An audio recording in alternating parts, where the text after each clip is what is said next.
So today I'm going to be talking with Rorek, and I really just want to get some insight into what it's sort of like running servers, community game modes, as well as just like the whole sort of mapmaker experience, what the process is like, how it sort of impacts your gameplay and relationship to the community, and just sort of the general reception to that.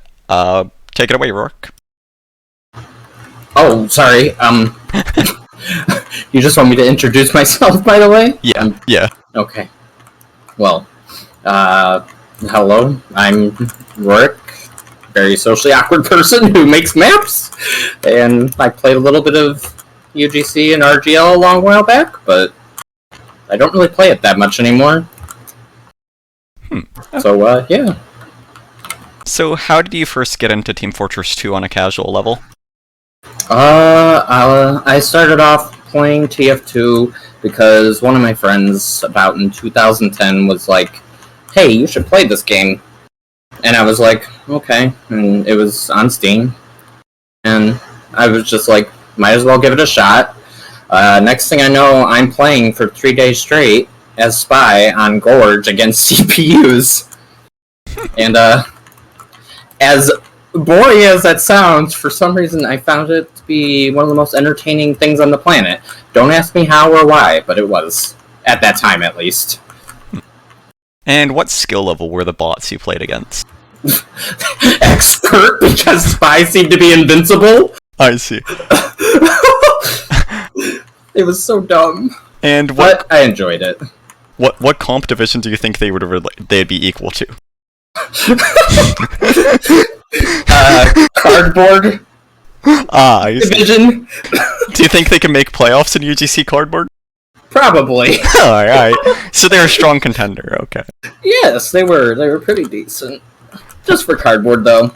They definitely wouldn't be able to handle Iron or whatever it was back then. Iron, yeah. Yeah. And, what was their best class? Their best class always ended up being Sniper and Heavy for some reason. I was amazed by it. Well, I think for Sniper, you really have to look at the average competitive Sniper, and you have to see how many of them cheat, right? I think there's a pretty clear correlation there. All Snipers are secretly bots. Yes, that is a definite possibility. I wouldn't deny it. This is the big conspiracy RGL doesn't want you to know about. Okay. Yeah. So, when did you, how did that translate into getting into competitive, sort of? Like, how did you go from bots to competitive?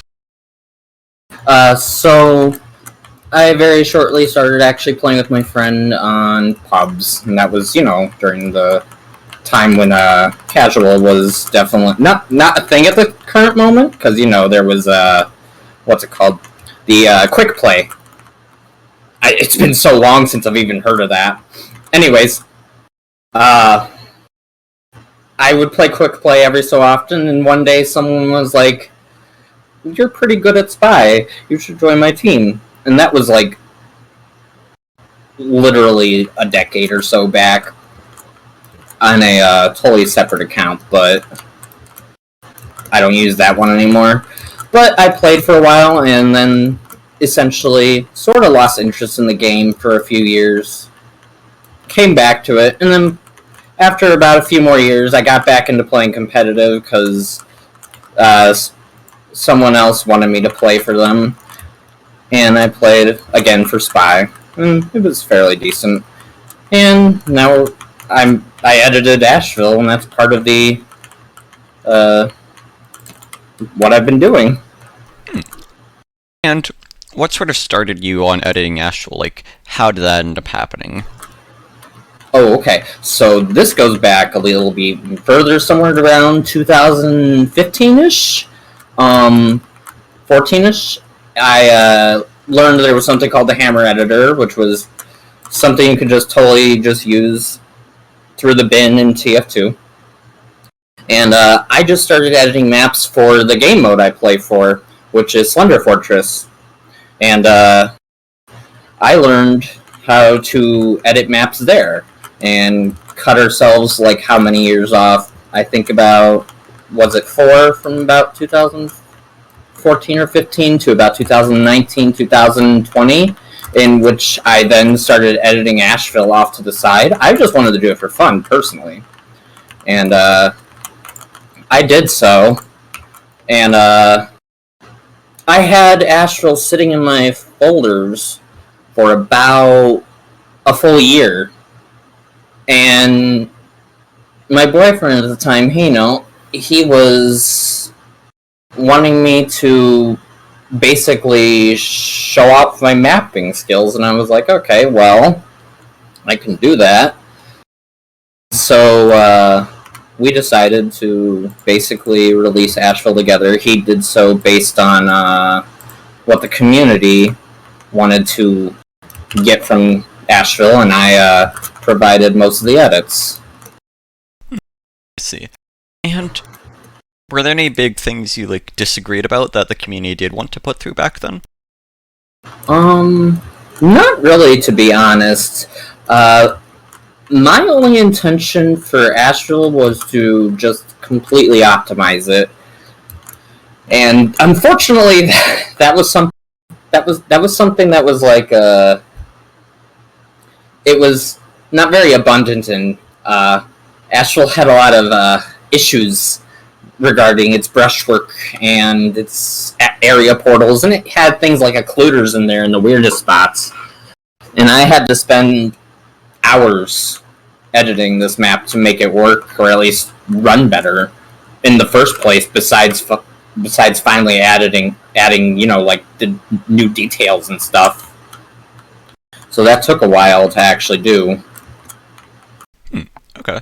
And how did you initially get to start working on the map? Did you have to get permission from the mapmaker or so? Do you repeat that? So how did you initially end up working on the map, though? Did you have to get permission from the original mapmaker?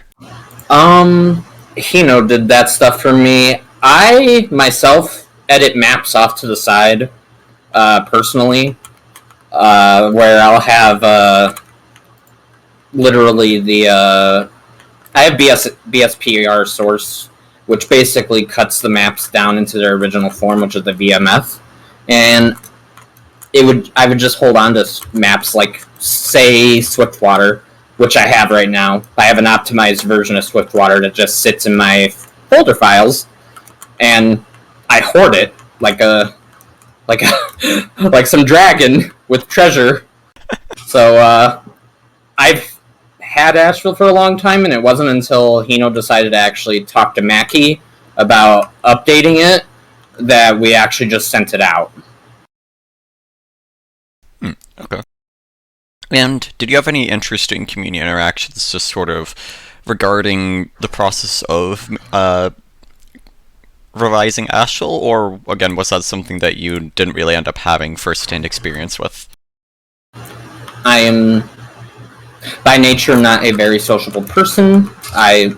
Like I said, I had Hino take care of that for me. Right. I would let him relay all the information back to me of what people wanted. Or I would assume what would be the best, which I'm hoping so far it's been the best, but essentially, because I can't really socialize at all, and I am a very quiet person, I can't straight up front communicate as easily compared to most other people. So I make sure that there is a person in the middle for me to basically help me. Right. Okay. What was the reasoning for switching it from a daytime map to a nighttime map? And do you think it's something that's important that much? My memory is very foggy when editing maps sometimes, so I personally do not remember, but from what I can tell, our purpose of even editing it to night mode was to put down the lighting, because I know during the day version, you have shadows on one side, and then you have a bright sun and lights on the other, which is basically allowing the, the map basically to be sort of, not like one-sided, but it gave a certain side an advantage. I forget which one though, because I haven't played in the day version in forever. So Right. So it's just like a consistency thing, yeah. yes, the light is more consistent in Asheville right now. It needs to be a little brighter. I won't deny that. I do think it needs to be brighter, which I will be updating that when the final version comes out. Which people seem to confuse final for actually it being done. A map is never complete. You can tell that by looking at certain maps on TF2. Sometimes it'll say final 1 and then final 2. And essentially, just final means that it's got its final lighting completed alongside the fact that most of what was needing to be completed is, like, out of the way. But there can always be the chance that something needs to be fixed in the off chance that something has screwed up. Right. Is that something you could showcase, maybe, like the new upcoming version of Ashville? Yeah. I can definitely do that. Okay, yeah. I mean, once the stream for that is up, and I'll go and shift it over. Let me first get out of this game. Okay. Because I was topping! And, while we're kind of, like, waiting on that, how do you feel about people wanting Ashville to be day mode now? A day version of Ashville? I personally don't agree with it. I can make it, though, and see if people will prefer it, but personally, unless I have that sun facing directly up at the highest noon, I'm not going to make it. So I'm going to have to find a skybox or something just to make, a sun straight up directly above us instead of, off to the side. Like, Lakeside is sort of like that. Right. Yeah. Why do you think it's something that people are, like, so picky over? I myself am not sure, but sometimes I feel like the brighter it is for some people, the easier it is for them to figure out where to shoot and where to point and what to do. So it could be just a simple, small psychological thing on their end, because honestly, the nighttime version with the lights all set as they are is more neutral based, which makes it sort of easier to make out everything on the map, personally, in my opinion. But it could be that people are just nitpicky in general. Right. In my opinion, at least. Do you think maybe they're just, like, used to it traditionally being in day, so maybe it's like they're like, we want it to go back? Rose-colored glasses, yeah, it's possible. Okay. I wouldn't deny that.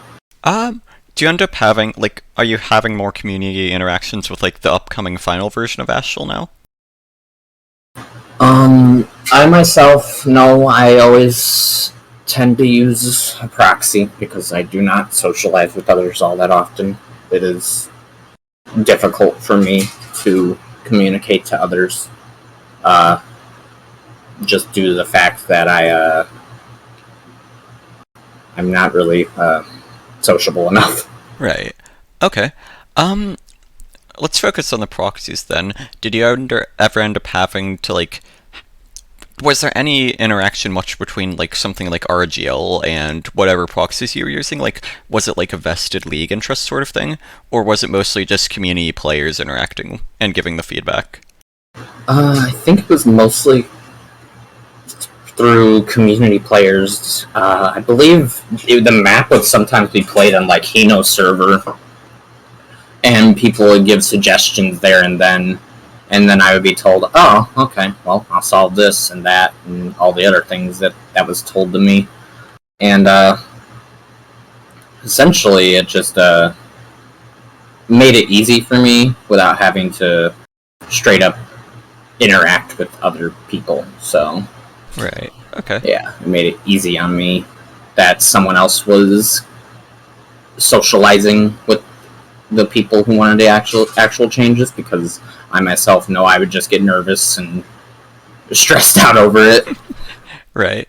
And do you think that there would be benefit to, like, leagues more proactively sort of trying to get interest in these projects, trying to collaborate with them, and just generally, like, providing a platform to them to be tested on? Could you repeat that for me, please? Okay, so basically, do you think there's benefit to like leagues doing experimental map cups and trying to just get interest in those cups? Oh yeah, definitely. That gives an idea of what the map maker needs help on if they do have an issue with their map. Because like for one thing, I know like the experimental leagues are mainly just to like see how it plays out for people in the map and stuff, but sometimes you can find an error in the middle of those, and so it's like it's good for the map maker to know that when it's not an actual official cup and instead it's an experimental cup, which is just it's sort of like an extension of a map test. And why do you think that's something that RGL doesn't really do anymore? They haven't been doing that lately? No. They don't really do much in the way of cups and like side cups in general. When did that happen? I was still around when they were doing that. I honestly don't even remember at this point, but probably sometime around like season 9, 10, so something like that. Like I've seen a few Pro Learner Cups on the side that don't really get taken seriously, but then I can't really recall the last time there's ever been like much in the way of a meaningful side cup. I feel like... Let me check, actually. Yeah, do check that. I know TF2 does those little side cups, and those end up being pretty nice. They end up testing a lot more in the way of maps. Yeah. Let's see here. Just drag this over to the main monitor. Yeah, the last experimental cup was in May of 2021, and it looks like maybe they do like once a year at most. I see. Do you think maybe that's a missed opportunity on the league's part? Like, do you think they could be doing more to sort of like foster interest in new maps and get new maps out there? Definitely. Definitely, because that would help their own player base know what maps they really want, and then it would also help, like I said, if there was an error with the map and it needed to be fixed, the map maker would know about it before it actually comes out, to the public for an actual, like, cup instead of just, an experimental. Right. And what do you think the possible reasoning for not really doing those as much would be? Is it just because the players themselves don't have much interest in testing or playing new maps and they just prefer to see the old maps get played over and over again? It's a possibility, but at the same time, I sometimes look at the discussions on, like, the Discord and stuff, and I'll see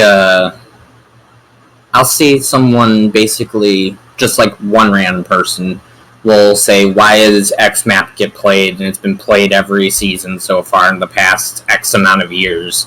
And I'll see that every so often, so I can see it as a complaint that is going on. So right. I do think too many maps are being played over and over and over. Ashville is a definite one of them, and so is Upward. How do you feel about Lakeside and Cascade, which sort of get like changed between on seasons and both seem to always be disliked, but then you don't really end up ever seeing any competition to them? I really, really liked Cascade. I still sort of do. I do think the HDR in R2 is a bit bright, but other than that, I think it's good. I would like to see it more often. Cascade, I'm not sure about Cascade. Last time I played it, Do you mean I didn't really... Lakeside? Oh, I'm tired, sorry. No, it's alright. I'm here to help you through it. Lakeside, yeah, I do think, that it does need to be played more often, though. I think people are a bit too nitpicky about changes that were made in the past, which, is strange, all things considered, because Ashville hasn't been nitpicked on that badly. I do have obvious errors in it, which I'm trying to fix, but Right. it takes time and effort, so... For sure. Do you think there's like a strong need for new maps in the Highlander map pool, though? Yeah, I do. I would like to see a definite more variety of maps, because seeing the same ones over and over does get extremely tiring. It's like on SlenderFortress, where we play sometimes the same map and you see it like maybe like 20 times a day, and it drives some people crazy. So, what would your advice be to the leagues? Like, what could the leagues do about this? They could definitely go out of their way to basically change up the map pool a little bit more, be a little more extreme on it. It would probably make a few people happier. Okay. And then you would say also just like more in the way of like those sorts of map cups. And you would say also like more in the way of like map cups as well. Yes. Okay. Yes, definitely. Are you familiar with Vibes Vario's experimental map pugs thing? No, I am not, unfortunately. Okay. This is just part of the socializing aspect. I don't pay attention to certain things like that all that often, so I'm not able to notice that. Well, basically... It sounds nice, but... Yeah, it actually is pretty nice. If it is what I presume it is, then good that he does that.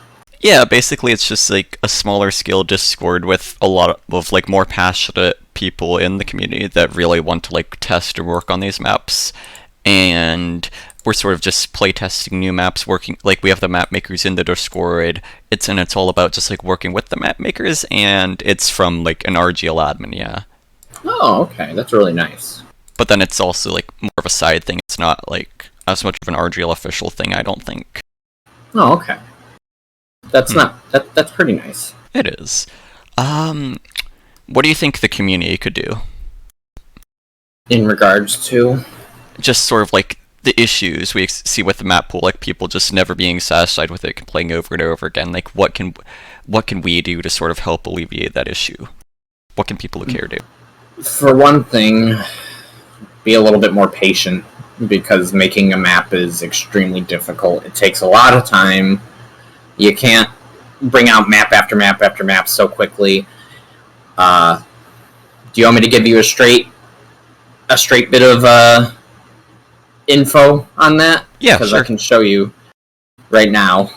Oh yeah. Let's discuss the methodology a bit, actually. So here, I will show you. Yeah, can you walk me through this interface? Yeah. Well, this is our compiler for Hammer. It is what I use to basically turn the VMF into a BSP. And as you can tell, I have it on the expert settings. And so that is not what I want to do, though. But I'm going to use it on the expert of HDRs. So just give it a second, it's going to pop up. And I'm probably going to lag a little bit. Oh, and I have a few errors. But as you can tell, this is compiling the map for me. And it goes slower and slower as each little dot goes by to get to the higher number of 10. The compiler basically tells the game what it's going to look like, alongside everything that's in the viewport, which is this right here, this right here, this right here, and this right here. We have our top, our side, and our fronts. And our camera, in which that shows everything else.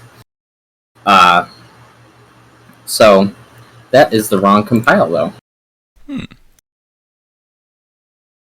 And what does compiling do here? Compiling makes the map for us. I will do a fast compile so we can look at the recent version of Ashville, but it's not going to look great at all. So I will hopefully it can go fast enough. We'll see. Right. So just give it a moment. I will say this though. Upward, when Valve first started, making their maps and they brought out Upward, it took them a total of about, I think it was an hour or two to compile Upward. That sort of tells you just how long it takes to compile a map, not just make it, because making it takes much longer than that. But imagine, messing up on one tiny thing. Like, you got one small error on your screen, and now you have to go back and completely fix that whole thing. Right, and it's like a lot easier to point out something that could be changed or be better, right? But then it's Yes. like a lot harder to actually like make it sort of balanced and fair. Yes. Okay. And do you think that's something most people understand usually, like when they're making requests of map makers, or do you think people end up like usually not really understanding or being that reasonable? Over my many years of map making now, I've learned that most people are not going to be satisfied with whatever you bring out. And that is because most of the people from SlenderFortress also are not satisfied with whatever's brought out on mapping. You can't make everyone happy, sadly. You can do what you can, but it won't end out, it won't end out giving everyone what they want. So, unfortunate as it is, it cannot be helped. So what would your advice to map makers be then? Map makers in general? Yeah. Just be patient and be sure to not let everyone's statements influence you. That is why I don't socialize with people, though. That's fair. So what sort of statements would you usually like pay more credence to? What do you mean by that? Like what sort of statements would usually like hold more meaning to you, like if you can't listen to everybody? Trust in yourself over others when it comes to your map. Okay. That's what I would say. You yourself know more of the map than other people would. I remember up there, it used to be extremely dark. I've brightened it up a little bit, though. I will be adding more, though. Because I do think, like this area right here is sort of dark. I'm going to be putting a little light there. Just enough to make it, look nice. Right. But, yeah. It's definitely brighter. It's not where I want it to get to yet. This is just normal lighting, though. It is not final lighting, and it's not HDR. This is just LDR at the current moment. That's pretty good for LDR. So, yeah, it is pretty decent for LDR, but we want to get it HDR, and we want to make it look really pretty. Right. Also, if you ever notice these in RC2D, they are, like, really dark looking. I have actually fixed them, because I totally noticed that for the longest time, and I was like, why are they so dark? And then I was like, okay, I need to fix them. And so now they're bright looking. Do you have any like balance changes that you think are going to be coming for this version of Ashville, or like any hypothetical ones that you agree or disagree with? I've heard about the window, and it drives me crazy. I do not want to put a window. What's the deal? What's the deal with that? Personally, you have a spy who can make callouts. That much is a definite. He can tell you where your sniper is at that you're wanting to kill. I don't think there needs to be a window for you to go, oh, there's sniper through it each time. Where would the window be, though? Like, what would it be like to the average person, is my question. Like, I was told by my recent, I'm blanking out on the word, proxy, to put the window somewhere right here. And I was like, no. Okay. There is this barrel now, though. Oh, that's interesting. Like a little more, bit more cover for peeking and counter. Yes, because people, and even I, don't like the idea that would be able to like sit, I don't know, like right here, I believe. Yeah, on the crate. And or on the crate, and then shoot someone that's like right here. Oh, when they're coming up. I can't tell you how many times a medic has died to that. Yes, I put a barrel in the way, and I think that might solve it, but I don't know. We would have to do play testing in order to be sure about that. I'm still trying to move Toxic a little bit around, as you can tell. Right. Because it's a little bit closer. Because supposedly Sniper can sit like right around here and shoot through a tiny sliver of the barrels, but obviously I moved this back a little bit so that you can't actually do that. And I got suggested to, I think it was yesterday, or the day before that to put another ammo pack, and I'm questioning where to even put that if we do put one. I was asked for pictures, but I've not been sent them. I was thinking maybe an ammo pack right here and on the other side, or maybe one right here that's a small one, Maybe, or a small one right here. I think Underbat's like in the corner. I'm not sure if that'd be so good in execution. I feel like it might just draw a lot of attention to potential flankers. Because it's like, if you know there's ammo down there, there's gonna be more people, like more attackers going down in there, which means the defenders are gonna like be kind of more aware of that, and I feel like it could just sort of artificially get in the way of flanking there, if that makes sense. Like in the corner in specific, yeah, where you were looking at earlier.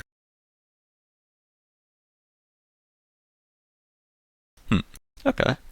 I think like just near like the exit sides of Under could be interesting, or around Secret. Yeah. Okay.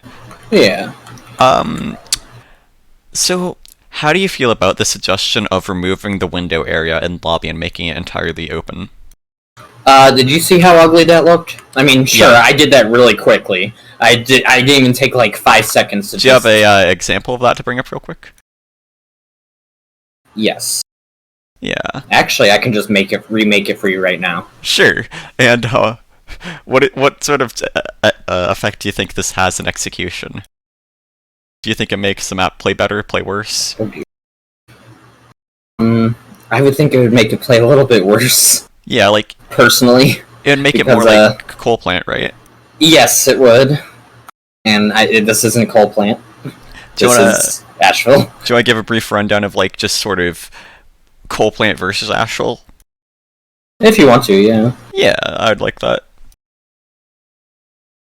Let me just hide these really quickly. I think it's really important for just like map makers who are very familiar with these sorts of dynamics and just the balancing of the maps themselves, sort of the process of it, to give a bit of insight into that sort of stuff, yeah. That is really quickly, haphazardly done. I've just removed the wall. But okay. What effect does this have? It's ugly as hell, first of all. I don't like it.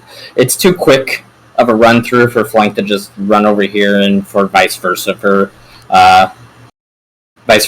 combo to just quickly run over there. They need to be able to have a little bit of time moving in between each one. I don't think an instant transfer would be the best thing. Do you think it makes it hard for soldiers and flank members to get up behind? Because a lot of the time what would happen on Coalplant, right? You'd get behind through bats, then the sniper just turns around, looks through, and you just instantly lose your soldier, basically. He would be just dead instantly. This soldier doesn't stand too much of a chance against sniper. Sniper's far away at the current moment. Right, and it's like... I think that would ruin a lot of opportunities that people do get on Ashville, personally. Right, so it just makes the map play sloppier, yeah? Yeah, and I've noticed Ashville is a lot of careful planning. That's what I consider the map to be, is careful planning. Coordination.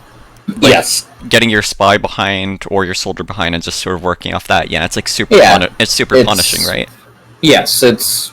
If you get the correct plan, you'll annihilate the other team. If you don't plan accordingly, like your defense or your offense, you're not going to be able to survive. Right. I've seen teams on Ashville where they've been super aggressive, but they weren't ready on a defensive position and got annihilated. So, personally, I do think that you have to have both a defense and an offense balanced on Ashville in order to even win on a decent level. Because, like, for example, and I'll use myself, here, let me switch over to Pyro, because that's what I always played on Ashville, because it was the most fun for me. Of course, it's really fun. So, yeah, it's definitely a Pyro map here. Pyro soldier map, yeah. So, I would be in here with my medic, and this was on Kaboom Collective, and we would just, like, my demo would die, and my heavy would be with me here, and I'd be like, okay, well, my demo's dead, we gotta do something. figure out a thingamajig. So I just told my heavy I'm just gonna run off, and I would just jump over, kill everyone, and then get out with it. Somehow with like 10 HP, but I would still kill like 5 or 6 people from it, and it was really dumb. Right. Getting away with crap like that, which is understandable, but if you know that they're not being as offensive as they should, or defensive, you'll be able to get away with a lot of crap on the map, so... Do you think that kind of elevates it above the other Koth maps? Do you think you see the same dynamics on other like maps like Product for King of the Hill? On Product, I do. Lakeside, I don't. Lakeside seems more one-sided than anything if one team is already winning or is already doing really well. Bathhouse. I don't... Yeah, Bathhouse. Snipers. Exactly. Yeah. If there's a sniper difference, you're definitely probably going to lose. I've had to do dumb stuff in Highlander where I've run up and had to go kill their sniper. Am I going to fly through this? I'm not going to fly through it. Yeah, I don't have all my entities right now on, so I might fly through a few things. See? No collision zones. This could be the future of Highlander. Yeah. I know this one works, but that one doesn't because it's a brush, and I've set it up to a specific way so that you guys can run up it pretty nicely and smoothly. So, do you think like maybe it makes Ashville a bit better than Lakeside? It just not being so heavily dominated by Sniper in terms of how it plays in competitive? Sort of, yes. Okay. I would say if you're depending upon one class to annihilate the other team, specifically that isn't Demo, because Demo already has a huge damage output, he was given that, then I do feel it's a slight bit of an issue, especially if, like Lakeside, you depend on the sniper more than anything there, because he can just annihilate everything. Because of that long distance, and if your sniper's down more than half the time, it's like, how are you going to even win? You don't have a chance. Right. So, yeah, how does Ashville compare to Coalplant? Like, what are the main differences? What do you think ends up mattering? For one thing, like we discussed, the fact that Soldier can run back and forth between that, but the fact that Sniper can also just see him. I can actually bring up Coalplant, I think. Should I do that? Yeah, we should do that. Okay, we'll do that. So while we're sort of transitioning between that, though, what are like all these tools on the Mapmaker? Like, what do they mean? Which ones? Just like all the visualizations. This is the select tool. What about like all the little graphs? These? Which ones? All of them. Like, what do each of them do? This is the front graph.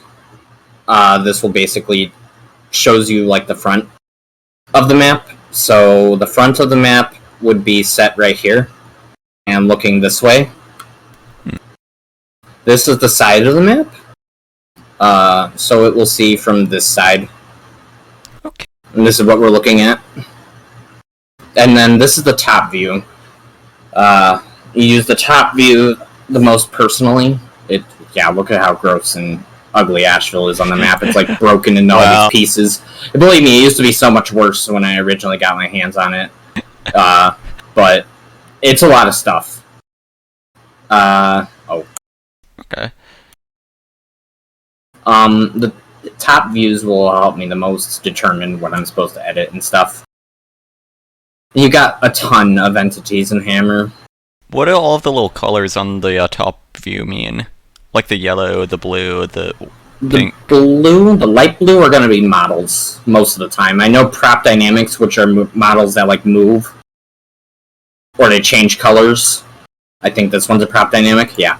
That one will change a color to, when you cap it, it'll change to blue or red.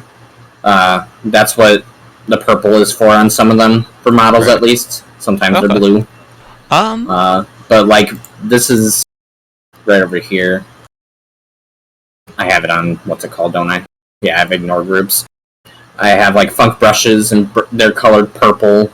The green ones are funk details. Do I have a funk detail I can click? There we go. That's a funk detail. It just tells the compiler to ignore certain aspects Right. of brushes when it's compiling. It makes it easier for the compiler to understand what it's looking at. So actually, before we move on, how do you set stuff like respawn times, or like how do you trigger like and mess with respawn delays? Because that's something that people have been experimenting with in Highlander recently, just sort of like finding out like when specifically you like at what point you can safely sort of capture without delaying, and they've sort of just been looking into how that works. Is that something you'd be able to shine any insight into? I already brought it up. It's under TF game rules. When you have captured a point, depending upon which team 1 and team 2. Team 1's red, team 2 is blue. Right. Your respawn wait times change on caps, obviously, with seconds put there. Right. So like, why does it delay some of the time, but then not delay other times though on like mid fights? Sometimes I question that. I've seen weird issues with TF game rules, and I'm questioning if it has to do with the map entity itself, or if it has to do with the game mode that's being played, or if it's just a config error going on with MP Tournament or whatever. I don't know, because like I one time played Product about 2 years back, and we had capped the point, then we lost the point. They were about to win, so there we are trying to cap it, and we spent like, I think almost 20 seconds trying to cap a point because we couldn't, because it just took forever for some reason. We can't explain it, why it took so long, but I don't know the error that is being caused by the fact of why it's taking so long to be capped, or why it's taking so long for the cap point to revert back to what you originally had. So... Do you think maybe that's something that like leagues and maps could sort of like map makers could work together on to really just like get to the bottom of? Like, do you think it's something that could really warrant further testing for the sake of consistency?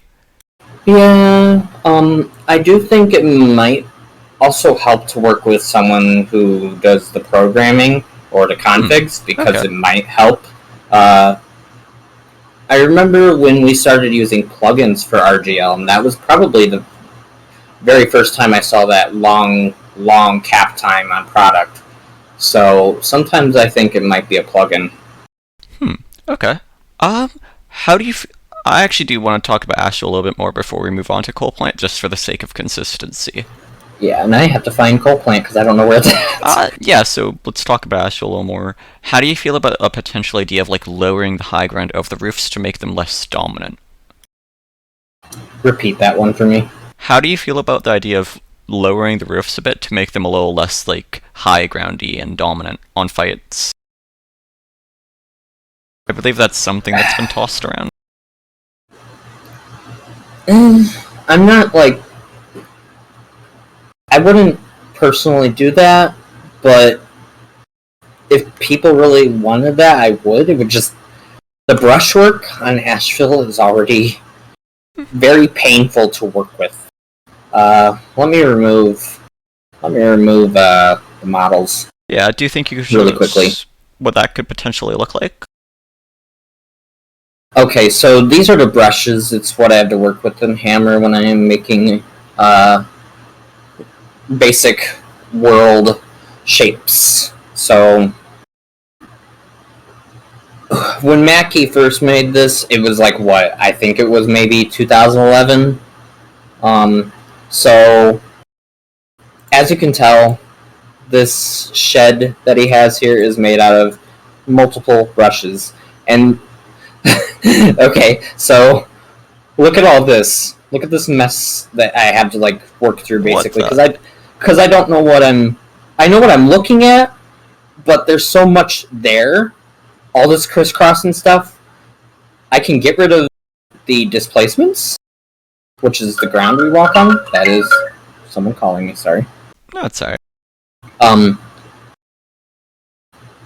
I can get rid of the displacements and it will show a little cleaner. But even then, it's still pretty messy with what I have to work with. Because this side view is pretty bad. Front view I've cleaned up after a good long while. Top view is the most decent looking. And so, working with each entity and brush, on this map has not been the nicest thing for me. And what impact do those brushes have if you end up, like, messing them up a little bit? Does it cause, like, weird inconsistencies with, like, collision and clipping? It'll cause a leak. It's a possibility it'll cause a leak. I see. Leaks are essentially the void showing up through the map. What you see right here, that skybox that we have, that we all know about, just imagine it as completely black right now, and that's the void. Just this empty space. If it sees anywhere into the map, if it seeps in, the map will not compile and it will have errors. I can actually give a example of errors. I will purposely screw up Ashville. While you're working on that, what are you doing to my beloved? Do you have any insight as to, like, I believe a while ago, like, around the time when, like, the new version was coming out, or, like, around the time of the plugins, maybe, there was an issue where people would, like, randomly die near the point, I think from, like, very minimal falling. Is that something you have any, like, recollection of or insight into? No, I'm not aware of that. Okay. There's, like, forum threads about it for a bit. I didn't even know there was forums on Ashville. What? No, it's in, like, the old Highlander forums, yeah. Okay. Okay. Well, as you can tell now, it says it couldn't read. It leaked. And an eprop static, blah blah blah. It doesn't matter which one. But I leaked. Right. So it's like... So, we're gonna open up Ashville again. So it's like... Just gonna look at it. Not only, like, does it affect balancing, though, but it's also, like, you have to make sure it all, like, works out functionally as well, right? Yeah. Huh, that's a lot of work, yeah. Which part of it leaked? How do you do it? I purposely leaked to that thing, and it says it leaked, and it looks fine. This is cursed. Ashville's a self-sustaining map. It's gone sentient. This is impossible. I don't even know. I purposely leaked the map, and it's looking like it's working. I need to forcefully leak this! Ashville has become sentient. No way! This is terrible. Here, we'll, retry that. Okay. The ship must sink. It has to. There we go, I got a bunch of area portal leaks. Yeah, we're destroying Ashville! Let's go! The Europeans are gonna rejoice. Everybody's gonna go to Coalplant now. Yeah. Okay, let's try it again. Thank you for your insight so far into the map-making process, by the way. Yeah, you're welcome. Definitely a lot we can Hopefully. Oh my god, it looks nice, though.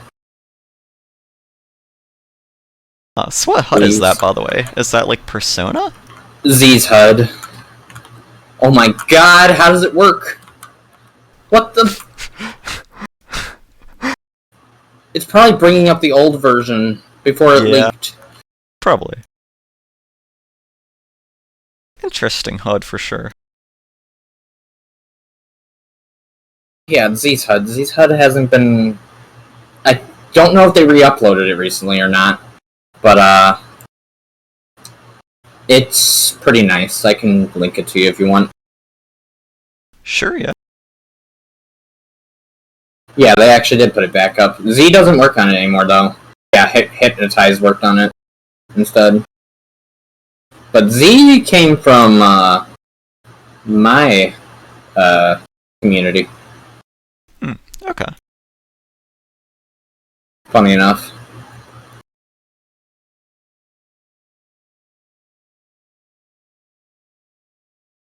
Alright, just a moment. Sure, yeah, and your community is definitely something I'd like to explore a bit later. It's just, like, for the sake of consistency, I want to fully, like, see out this whole map maker approach, yeah.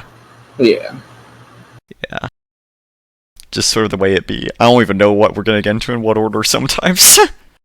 Yeah, I'm a scattered brain person. Same here. Excuse me. Same here. Oh, and JT's messaging me.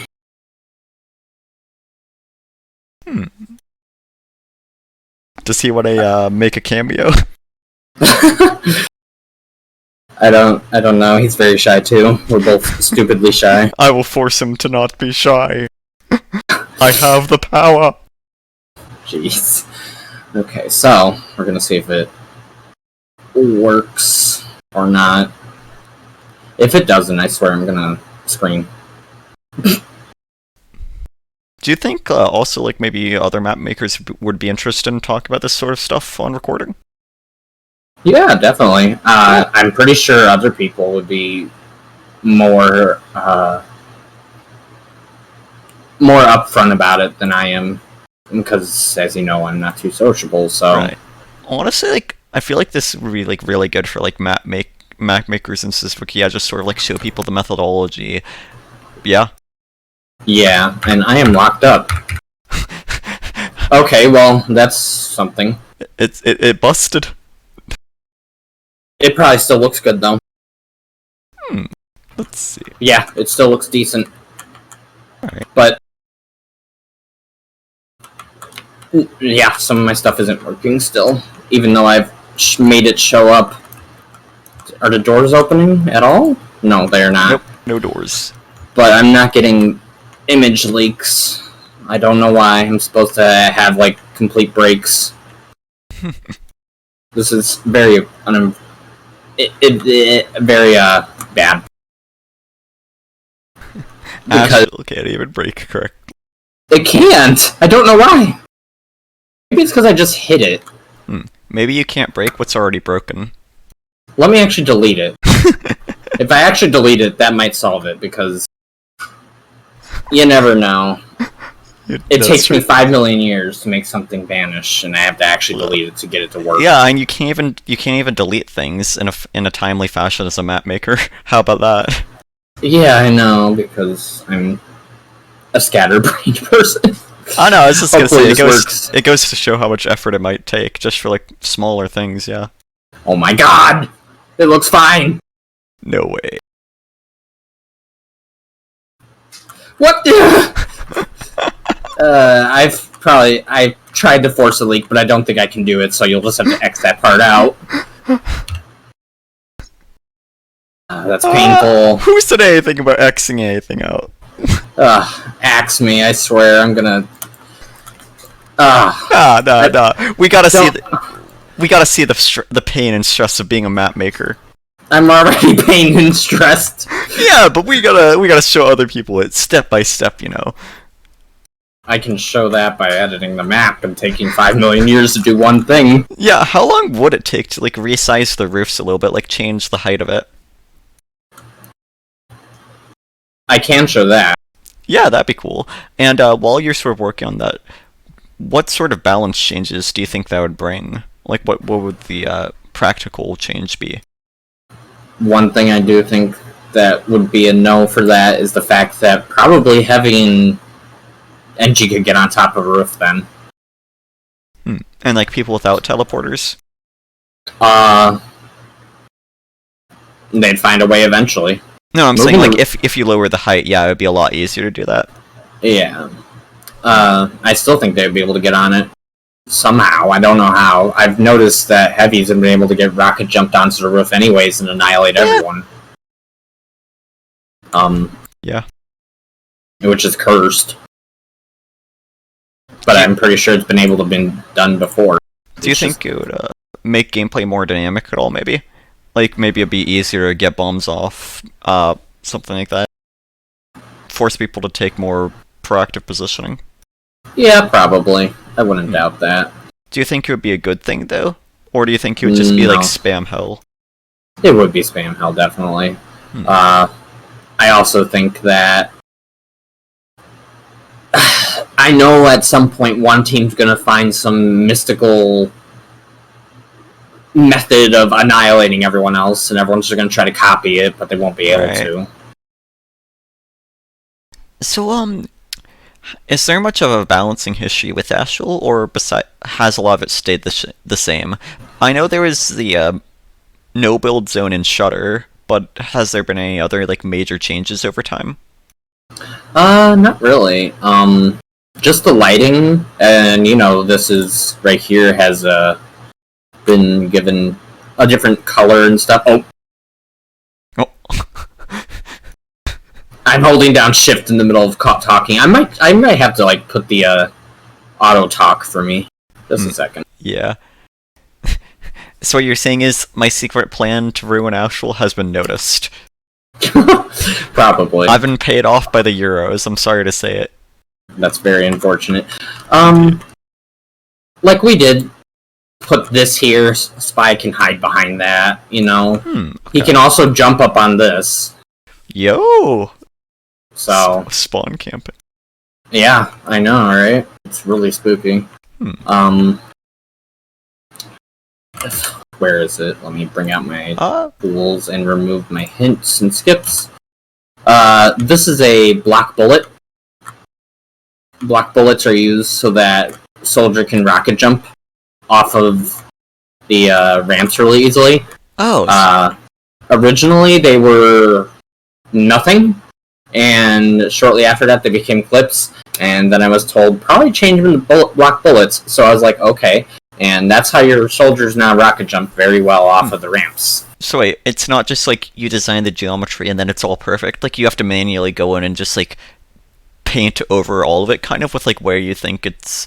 Yes. Wow, that is interesting. Just to get the correct spot for one small thing, and sometimes that can take multiple testing over and over and over. Right, and that's like you need. Sometimes you might not notice with like specific jump techniques, right? Like it could be hard to account for all of it. Yes. Very much so. Okay. How about wall glitches? Like, how do those work? Where it's just like sort of you clip onto the wall and like stay in air. I believe that happens through different brushes. So you have this one right here, and you have that's not a good one. This one right here. So you have these two, and so you can tell where one ends and one starts. Let me get rid of the wraps because it's all everywhere. So we have that one and we have that one. So you see these two in my side view. So you could theoretically jump up, land right here by holding your key against it, holding your like S, D, or A key. It matters which way you jump up there, and you'll probably get stuck onto it. And it just has to do with the way brush geometry works nowadays. I remember old Ashville used to have a thing with the grate where you like couldn't see too well underneath, and I was able to recreate that. But originally, when I had to, the compile options back then were very different from how they are now, and so it would automatically delete certain brushes that weren't facing a certain direction. So like if they were facing into each other, the hammer would automatically delete it upon compile. Well, it didn't do that so far back. Last I checked, it was a fairly different option back then, in which it would just keep the face, from what I'm aware, especially if it was visible through a opaque type texture. And so I had to work around a little bit of that just to get the glass working, which was very problematic for me. Okay, let's see if I can get it to leak again. I want to try this so badly. So, while we're sort of waiting on that, I was curious, how do you feel about balancing maps for casual versus competitive? Do you think it's something where it's like, if you balance it for competitive, it's balanced around casual? No. Okay, so what's the dynamic? Casual is so different from comp. I don't know how to... I don't know how to... I wouldn't know how to describe it, but casual is so much more chaotic than competitive is. I'm pretty sure everyone has played casual, at least in recent times. It's still crazy. Where you're going against a 12v12 and you're dealing with a pyro on one side, 3 spies coming at you from different directions. 3 engineers. Yes, and it's just like a whole cluster of just people ready to annihilate you. So, how do some maps end up being balanced for, or enjoyed at least, in both competitive and casual? Like, something like, I don't know, I guess... Upward? Upward, yeah. How does Upward's a perfect map. Why are you questioning it? So it's just like Upward was initially designed like as a casual map, though. Yeah. But then originally, it was just made for the game itself. They didn't have a. Yeah, I broke everything already. Okay, so it's like I have it available and it's broken. This is cursed. It's still not working. It's working, but it's not working. No, it's not working the way you want it to. Yes, and it's just being problematic for me. I hate it sometimes. Okay. Ugh. If I restart my computer, that'll probably fix it. But I don't want to do that right now. We could like maybe do it afterwards, like include it as like a cut-in segment. Yeah. Okay. So would you say that just like making a map that's like really well balanced and casual kind of lends itself to competitive then? Yeah, it's a possibility. I wouldn't deny that. I would say that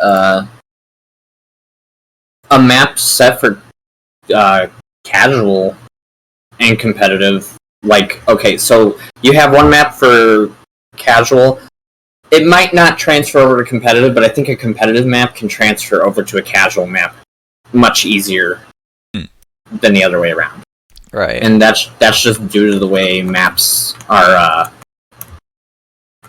that's just due to the way that players play, essentially. So I don't see why not a competitive map can be played in a casual setting. How do you feel about Ashville then? Do you think it would lend itself well to casual? When creators was still a thing, Ashville was played multiple times a day. In fact, there was one day where all the maps were Ashville at once. Wow. So I know it was really liked. That must feel pretty rewarding, having like contributed to that. Yeah, I actually really appreciated that. And does anybody ever just like reach out to you and like show kind of their appreciation for like just kind of assisting in the map? No. Oh. Little Timmy isn't like, thank you so much for making this. I don't go out of my way to look for recognition. Right. So, as like I said earlier, I don't socialize on purpose because I'm not good. Right. Talking to other people. Even now, during the middle of our interview here, I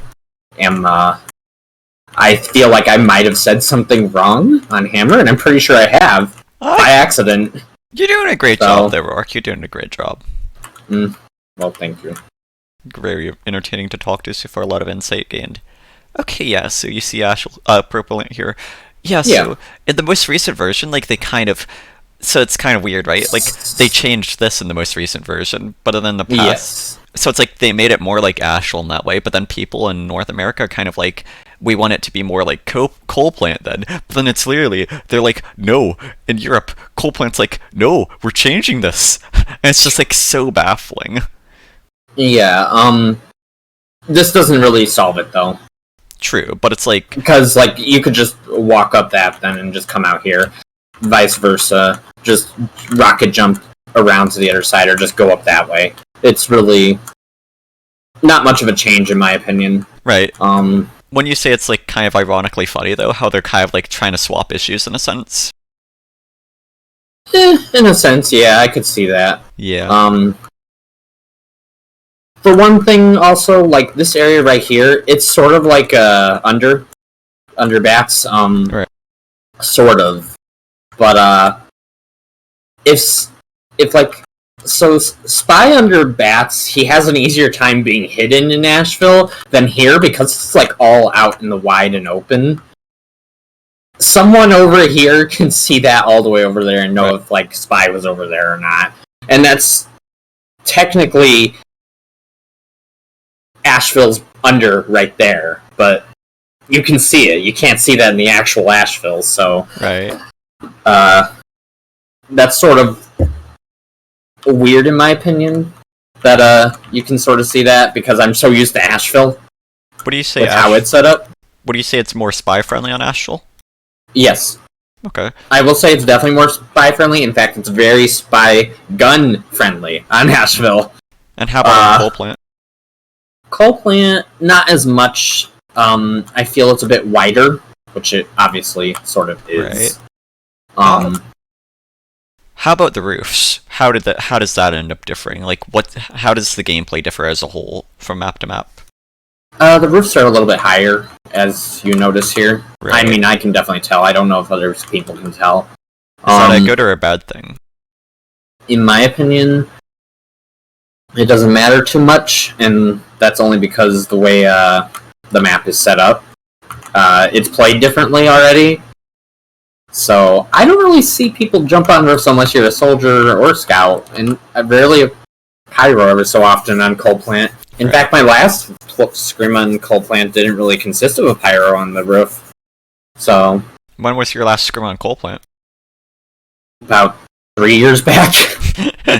So no out of region stuff, just like in North America or something? Yeah, I've not played it in a very long time. So why do you think Americans prefer Ashville while Europeans prefer Coalplant? It could just simply be the fact that Ashville's just been played so much longer. Okay. It could be the fact that it's nostalgic. It could be the fact that it might be more strategic on Ashville, even though Asheville's ugly in my opinion. But in comparison to Coalplant, yeah, Asheville's pretty ugly. But then again, the colors here are very dreary, but that doesn't mean ugly. How about Sniper? Do you think maybe Sniper's a bit more busted on Coalplant? Do you think there's a lot more opportunity due to just being kind of like how wide it is? Yeah, yes, especially on ramp, right? Yeah, definitely. Okay. Yeah. How that about is flank? A definite. Flank looks like it has a little bit less of an advantage because the roof is higher. They have to go through a little bit more in order to get on the other side. And then also lobby, right? Yeah, lobby's a little bit irritating in here. There's a lot going on all at the same time. You got these like little extra routes that you have to go through. Mm-hmm. It can become a little disorientating. So how about under? Like under point. Yeah, under point. I don't like how this ramp is made. I will say that straight up front. It is way too steep in my opinion. I do like how it looks though. Just not the ramp. Do you think there's anything Coalplant does better than Ashville? It's a bit I can't tell. It might be a bit bigger down here. And I actually like that. I do like that there's like this right here. Spy could get on the other side of it, or someone could be hiding on either side, and you won't know right away until you like move in a little bit. So there is that. You're not able to perform as much on Ashville. You've got a few models to jump on. Do you think maybe like the answer to like a like the perfect Ashville version or like the best Ashville version could be to like try and take a few elements from Coalplant, maybe like a bit of inspiration from it? Not take from it, but if I learned a little bit from it, I could probably improve on Ashville. Okay, like the under thing, maybe? Like. Yeah, that's a possibility. I could see changes being done to under if I was inspired enough to do so. But going back to like brushwork, if I make one slight change on Ashville, my map is going to leak because of the way Mackie made it. Right. It would have to require me to start all over to make Ashville and make it clean. And the effort to do that, I do not have time for. Are you looking to employ a legion of unpaid interns? I'd probably have to do so. Speak to Vibe as Vario. Do that. Oh, yeah. Speak to him. He'll get you in touch. Trust. Trust. Yeah, they would all have to work on a version of the new Ashville. But if it could be cleaner on the mapping scale, I would definitely have a much easier time. So, how do you feel about older competitive maps that aren't played anymore? Like something like Borneo, Warmtic. I love Borneo. Like, I really, really love Borneo. What about maybe I'm just a weirdo or something. I just like how it played. My first time as Pyro on Borneo was just stupidly fun for some reason. I don't even know what I did. It was just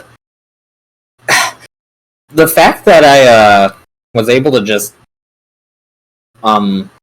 stay back most of the time and, I don't know, randomly come out and kill a bunch of people because of the flank routes set up on that map, was actually quite enjoyable to me.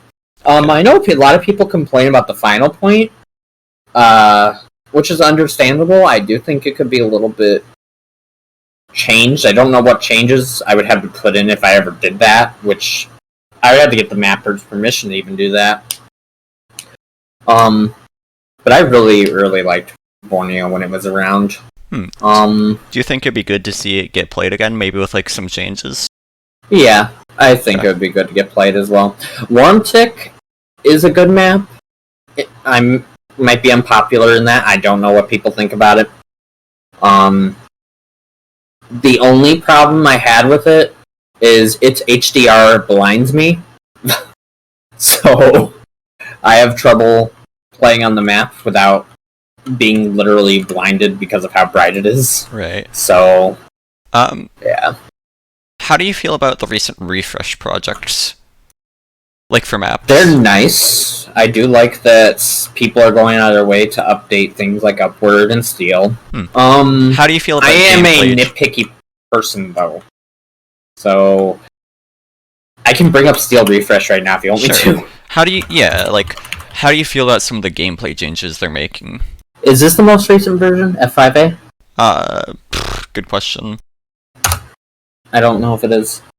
But, is that something you have a particular sentiment about? Like, gameplay changes? Like, for instance, Heavy's no longer being able to stand on the hose in U-turn on third on Upward? I'm fine with stuff like that. As you know, it's from a mapmaker perspective. I'm picky. I'm really, really picky about certain things that I see. And you'll see in just a second, I'm going to nitpick something that I really, really did not like when I saw Steel Refresh come out a long while back, which was like November, I think. Here, I'll show you right now. Please move me. There we go. That drove me nuts, this. Because it's just a view into the void, and that drove me nuts. I saw it, and it was like, this is no. And, I didn't think this glass was needed either, since there was already a brush there. They could have just put a block bullets, and that would have been nice, because it's just clipping through the model, and that just drives me insane. This just drives me crazy. What was the other thing about it? That wasn't any bigger. I thought it was for a little bit, but it actually wasn't. I was just being crazy. It's a little too bright, as you can tell. At least in my opinion, it's a little too bright. It might be fine for you. Right. Yeah. I think it is a little bright, yeah. Yeah, I do get very nitpicky about really tiny things. I liked that they fixed this, though. The flames cannot go through the door, so that was nice. Let's see. I already went over how bright it is because HDR. I did not like this.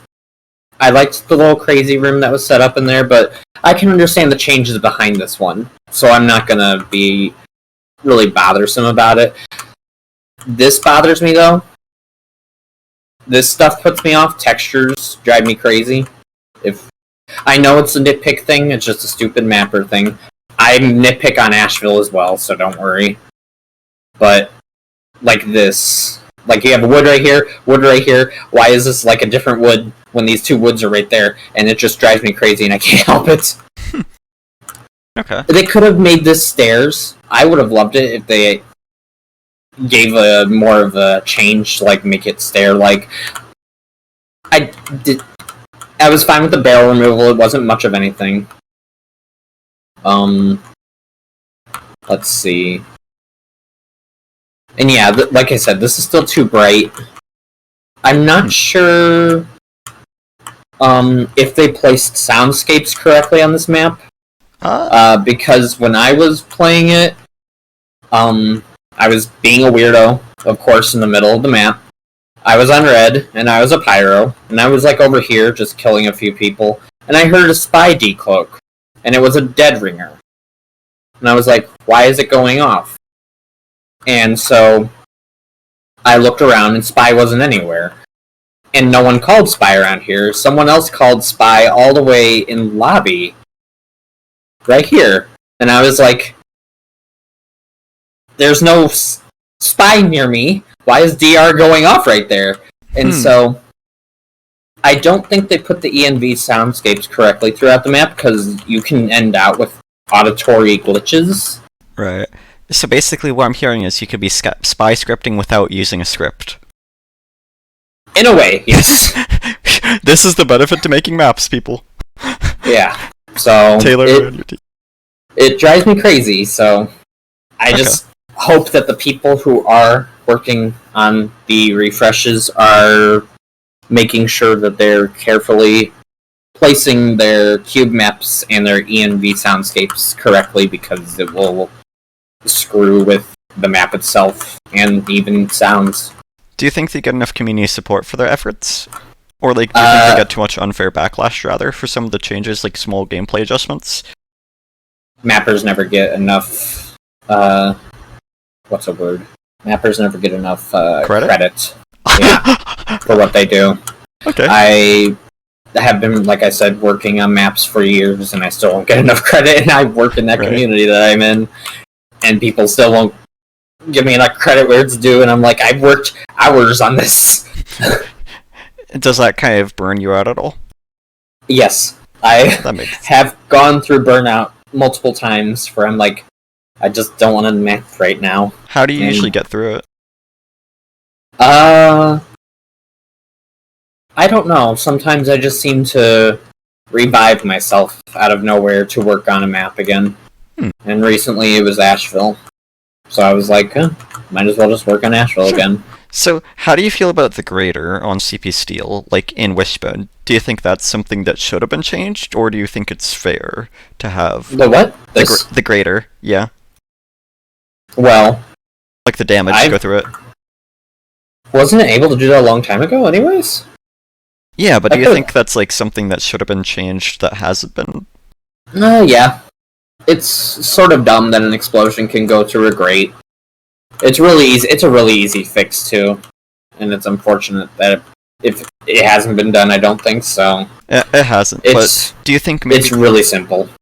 Do you think really maybe backlash to like smaller gameplay adjustments have kind of made like them kind of nerve away from doing something like that? It's a possibility. I wouldn't doubt that, because you slowly let yourself get influenced by people saying things, and then you're like, oh, I probably shouldn't do that, and then eventually they don't map at all, which happens to a lot of people.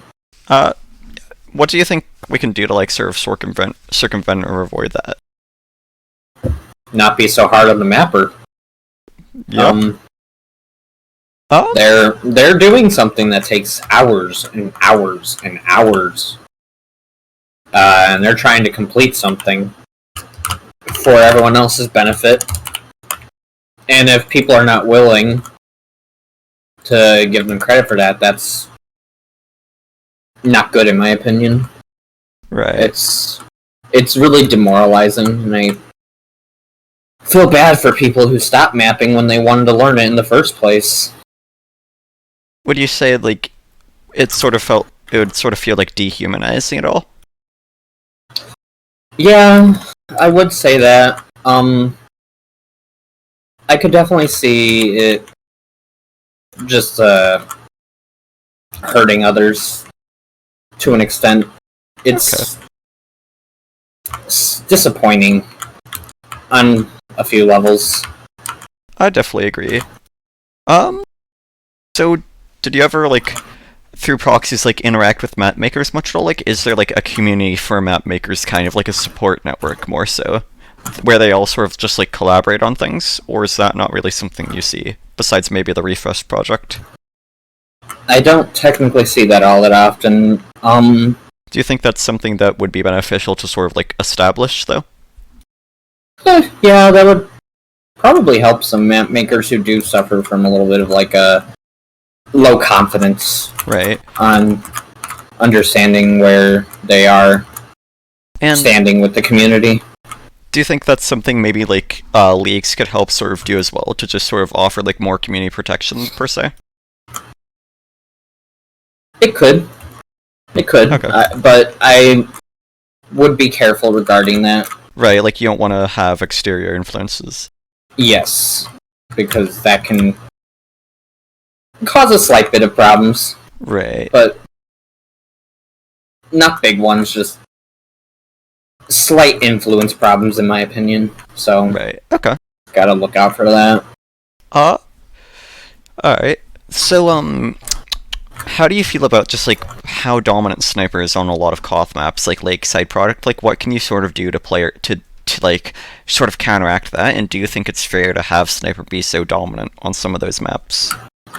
What we should do is we should stick a rock in front of Sniper every time. Based. I actually saw that on a post, and I was like, let's just stick a rock in front of everyone. Yep, I saw that. Unfortunately, there is not much that can actually be done regarding that. I do think Sniper does need he does need at least a little bit of a area where he controls, obviously. Spy takes him down, that's what he's for. Right.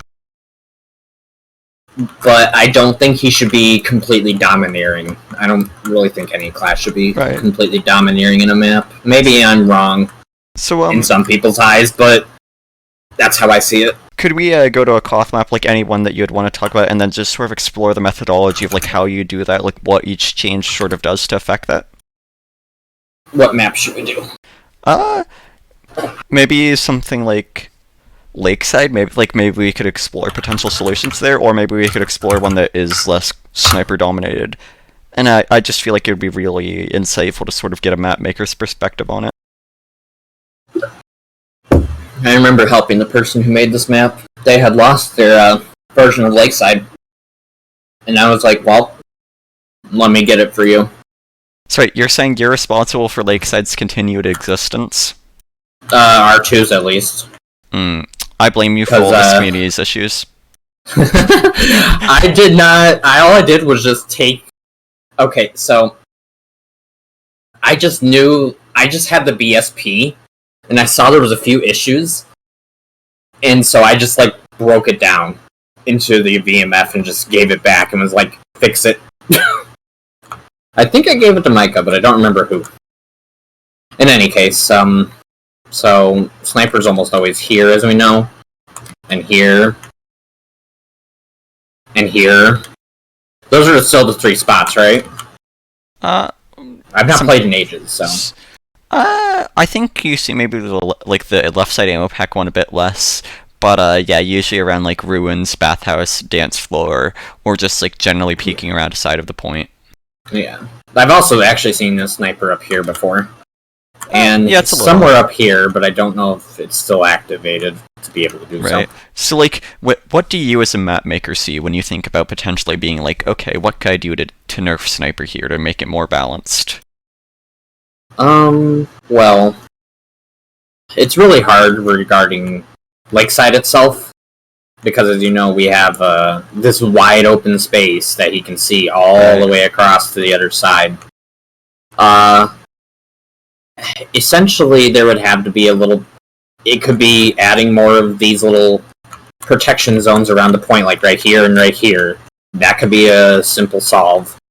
And just put in their capture zone sign and their capture zone sign right there. That would technically solve it. I don't think people would agree with that, though, because it's Lakeside. Do you have, like, another map that, like, could be a bit easier as an example, then? Like, maybe something like Product or Cascade? I think Cascade actually solved their issue, didn't they? Yeah, they did. Like, I'd say so. So maybe you could, like, sort of explore, like, how they solved it, right? Like, you could describe it, kind of articulate it. Yeah, we can do that. Yeah, because it's, like... It can be a lot harder to notice in the moment of the gameplay, sort of, yeah? Or, like, see it from the map maker's perspective. Sorry, as you were saying? Yeah. So, I'll bring up RC2. I think this is the most recent version? I hope it is.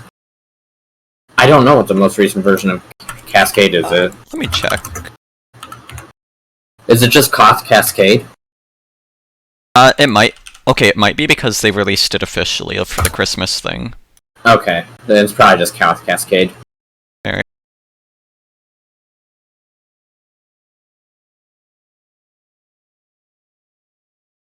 Okay, here we are. Oh, by the way, how do you feel about Cascade being included? Well, like some of these other maps have been. Like, why is Valve so selective about it? Valve is... They just decide what they want to put in, and they decide to put in various maps that they feel are worthy of it, and they decide to stick it in. I just think they just choose what they want. I don't think I think there can be an amazing map, and it's still not out on TF2, right. Technically. So why wouldn't they just, like, release more maps then? Like... They don't have developers for that, but that want to choose. If the map makers already, like, make the maps and whatnot, though, right? And the community is like, okay, this map is good, or, like, the competitive players are, or like, content creators, wouldn't that be good enough? Like, what's the reasoning on Valve's end? I do still think it's probably just the fact that they don't have developers that want to actually take the time to decide to choose a map. I see. Valve is, as we know, a little bit more interested in the new things that they're doing. TF2's gotten old. It is an old man on the street that they're now ignoring. And has that sort of, like, impacted you at all as, like, a map maker that much? Like, is it sort of demoralizing? Not for me, no, because I just like mapping. So, it doesn't seem to take away from my desire to continue doing so. Alright, fair enough. Yeah. But, then, yeah. We have, like, okay, I actually should just take out Sniper. That's all I should do. Yeah. Scaly! No! No, wait, it's okay, this expands my audience drastically.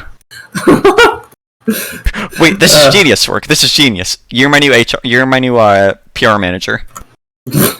Please. Okay, so, look at that. He's like, short. Sure, he can, like, aim, like, a little bit above that, but he's gotta pretty much aim for stuff up here. So he would actually be forced to move up a little bit more if he actually wanted to get someone on the stairs, obviously. Which makes him, like, a lot more accessible from people from above or below, right? Like, yes. risk-reward. Yes, and that's how it should work for Sniper. Like, I know this is a heavily used spot, but at the same time, the soldier or scout or whoever on this side can just jump down and kill him. And so, do you think that sort of dynamics maybe lacked on other maps as much? Like maybe something like Lakeside or Product, yeah? Definitely, yeah. It's just how the map is set up at first determines eventually what you're going to get out of the whole map in general. Right. So it's not about, like, directly nerfing as much as is, like, presenting, like, a trade-off, right? Like a risk-reward sort of thing. Yes. Okay. That will essentially determine how it is made and how it works. I think that's, like, a really eloquent way to put it, yeah, that really, like, puts it into perspective on, like, how you could balance around it, yeah. Yeah. Like, you don't want to just be like, okay, your class just isn't going to be that good on this map, yeah. Yeah, I feel that's sort of wrong for that class. Like, every class should be... That's what I want to do with Ashville, is just try to make it as balanced as possible for every class, but I know it's impossible to do it 100% for every class, but you can get as close as possible. How about making Pyro stronger on Ashville? Making Pyro OP on Ashville, is that something you could get behind? I already think he's a little bit overpowered on Ashville. Do you think you can make him even stronger, though? Can you make it the perfect mobility Pyro map? Can you do it, Rorek? Are you up for this mission from the Pyro Cartel? Sure, why not? Good. A man of the people. My gosh. Sorry, as you're saying, I had to. Pyro's so... He already has really great movement on Ashville, and he can get over that roof almost instantly. I used to be able to... I know you saw me jump over it earlier, but when I used to, like, play it all the time and just hang around on Ashville and run my own server, I would just jump over that so quickly. Actually, that gives me a really good idea. Do you think you could give, like, a brief sort of, like, example of like how you'd sort of balance around a map class on like Cascade, for instance, like just sort of explore what it's like what they'd be thinking about, or maybe Ashville instead if you're more familiar with that. Like I'm definitely more familiar with Ashville. Could you go and run through Ashville and just kind of show what's going through your head when you think of each class and what they could do then? I think that would genuinely be like really good to cover, yeah. We could try that. I don't play some classes all that often though. That's fine, but like as a map maker, right? It's like you have a different perspective, right? Yeah, that's sort of how I end up making a lot of people angry though. That's fine, you're just a person. I do have a question before we get into that. Mm-hmm. Is that something that, like, is your perspective and, like, kind of knowledge as a map maker something that impacts you, like, when you're playing the game? Like, does it help you with something like expecting what people are going to do in what circumstances, or, like, knowing what spies are going to do? Yeah, it does. I, pay attention to a ton of things. That's how I even made it in advance with my team. So for the longest time, so I was just like, I was always very used to, especially on Ashville, where everyone would be at that moment. Like, for example, I know when I was here with my medic, the spy would appear either right there, in this little spot, because he can sit right here. He would either be sitting right here, he could be sitting a little bit back here. Sometimes he would stick himself behind here, just to try to get my medic, and I'd be like, he's around here, I already know where he's at. So what do you say? Sorry? I also, just because of, I take advantage of the maps as much as I can, so I look through these little spots just to see if there's any discrepancies or movements. Thing I also like to do, and I don't know if a lot of people pay attention to this, is I will test on maps the trigger boxes for when doors will open. Oh, so like the exact specifics of it, kind of? Yeah, so if I see it, say, open, and I know it goes for that long, and I see it out for much longer than it is, I'm gonna think there's a spy there right away. Right. That's just how I do it by nature. So is just looking at things over just reacting to it. So do you think would it be fair to say that there's a certain benefit to playing as a map maker then, or sort of just like going through the process of map making? Would you say it's something that's kind of helped define you as a player? To an extent, yeah. I would say so. Well, it's given me a bit of an advantage over certain players I've noticed, not to mention understanding certain mechanics of the game, which I've had to go out of my way to do.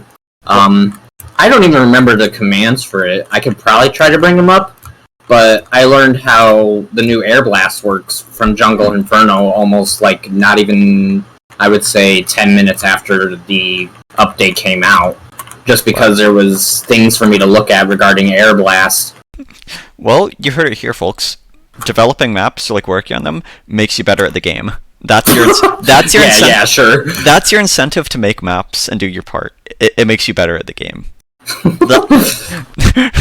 Okay, that's all. That's great work. That's great. Yeah. This is how you get people involved. Okay, this is how you get them invested.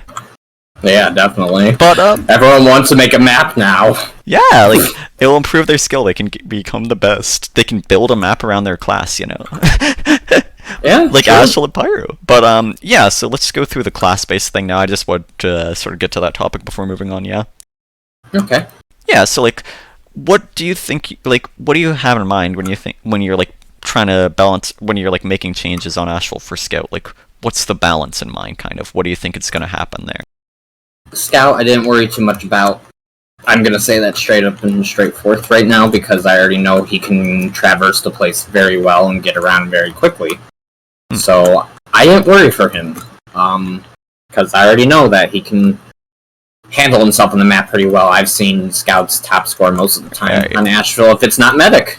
So as long as it's just like there's good opportunities kind of everywhere, it's not something you need to like think about too hard on. Yeah, Scout is not a class you really need to think too hard on. Okay. How about Soldier as well?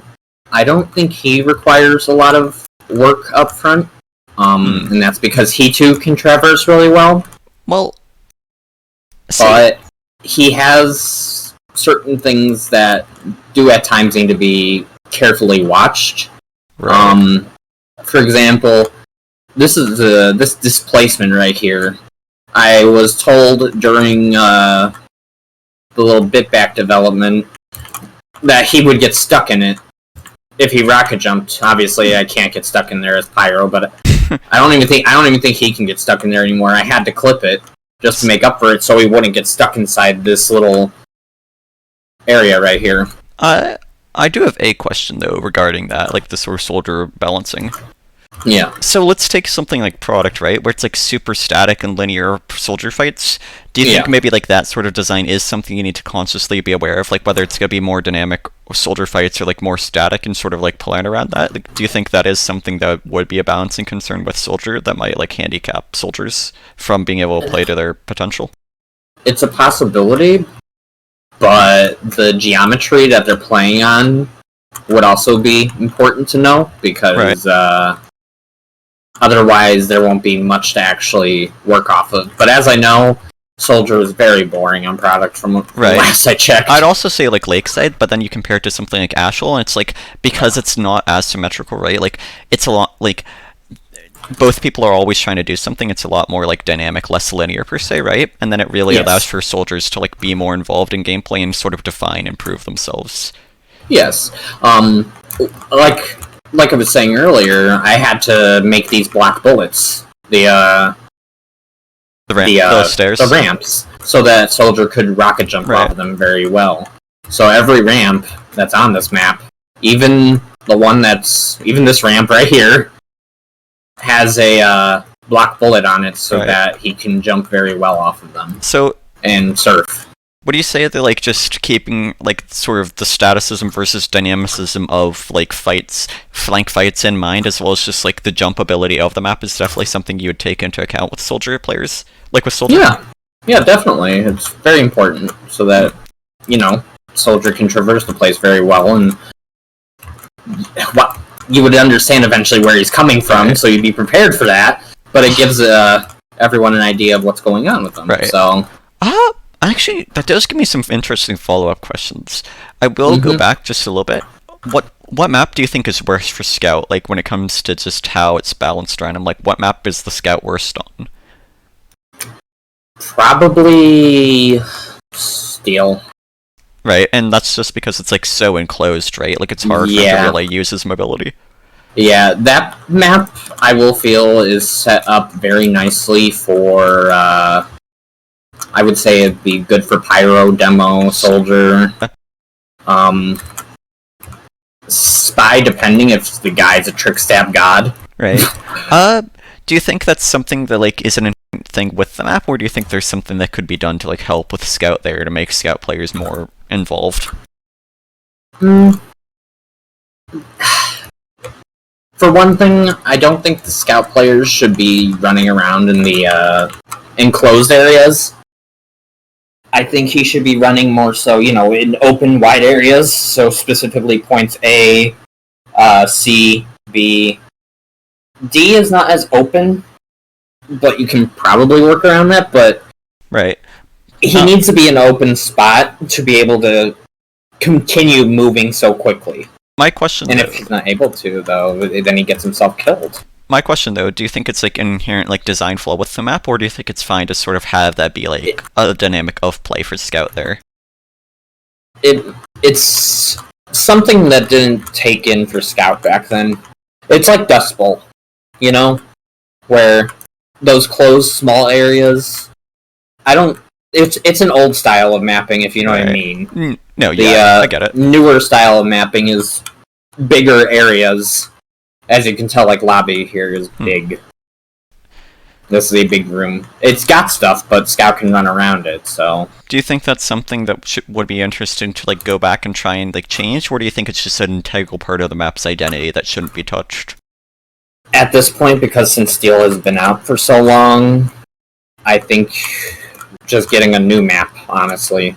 Like that CP would Rapids? Like CP Rapids? I have not played it yet, so I don't know what it looks like, but I'm pretty sure it would be more open, wouldn't it? Oh yeah, certainly. It's good for Scout then. Yeah, I'm a big fan of it, but okay, you don't have any sentiment on it. Not much, no, because I do think that they need to be more open in maps for Right. TF2 rather than closed like the old style. Because that style really allows classes like, Pyro, Demo, Soldier, depending for heavy, Right. Huntsman, Sniper, which is very funny to watch, but Huntsman Sniper kills a lot of people all the time on, like, Dust Bowl and Steel. Do you think there's like a best map for Scout in Highlander? I would probably say he's good, definitely on Ashville. He's pretty decent on Lakeside as well. If Sniper's down and not targeting him 24/7, I think he would do pretty well. Because I have seen that. I've seen Scout do really well there too. How about Soldier? And Vigil. Vigil for Scout as well. Oh, so it's like best payload, yeah. Because it's like wide openish. Yes. Okay. It gives him that space to move around. Just like Soldier. Soldier's a lot of space to move around on Vigil as well. So let's just try and stick for like one best, one worst for the sake of just like speed here, yeah? Yeah. Soldier, best and worst? Best I would say is possibly Ashville, and the worst would probably be what would be the worst? Sorry, I'm taking so long in deciding that. Good to have like an answer you're satisfied with.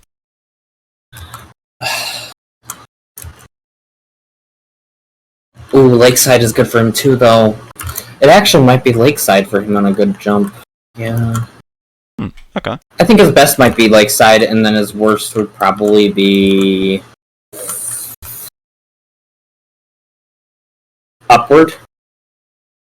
That's a weird one to say, I know, but I've not seen Soldier go crazy on Upward at all.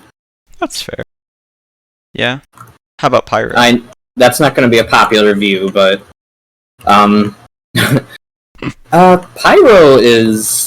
he's got a lot of good ones too. People underestimate him even on maps like Vigil and stuff. Vigil is great for Pyro. Yeah, but you'd be surprised at how many people just think he's like on certain maps. That's fair. Because of the wide open fact.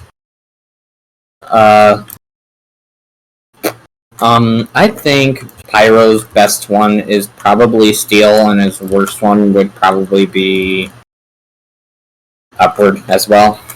Not Lakeside? No, because I've top scored as Pyro on Lakeside many times before. That's fair. Was it Bathhouse? Bathhouse and just sitting on Obelisk and just getting ready to get an Uber, because for some reason I got Ubered a lot on Lakeside and I would still kill a lot of people. How about like a spy on Lakeside? Then like specifically like as Pyro, like is that something that was sort of just like frustrating at all? For me, no. Okay.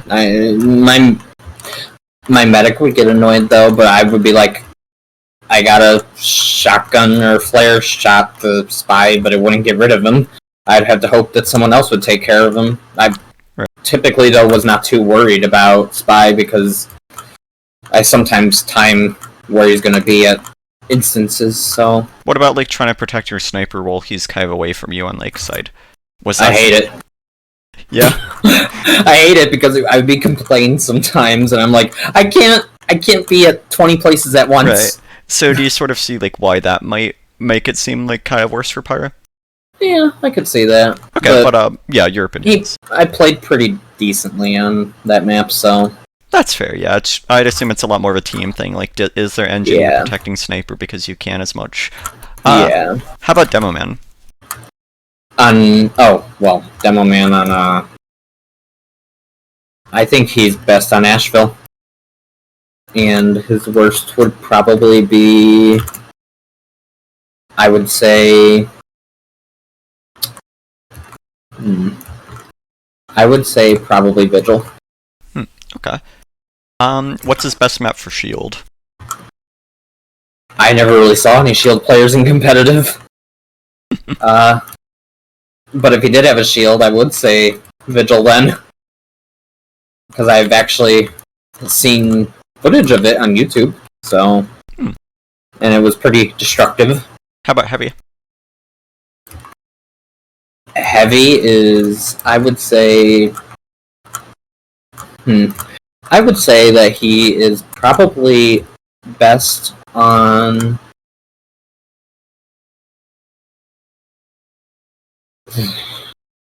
as irritating as it is for heavy players, and they probably will completely disagree with me on this fact, I would say he is great on product. I have seen a lot of heavy wipes on product for some reason, and I'm like, okay.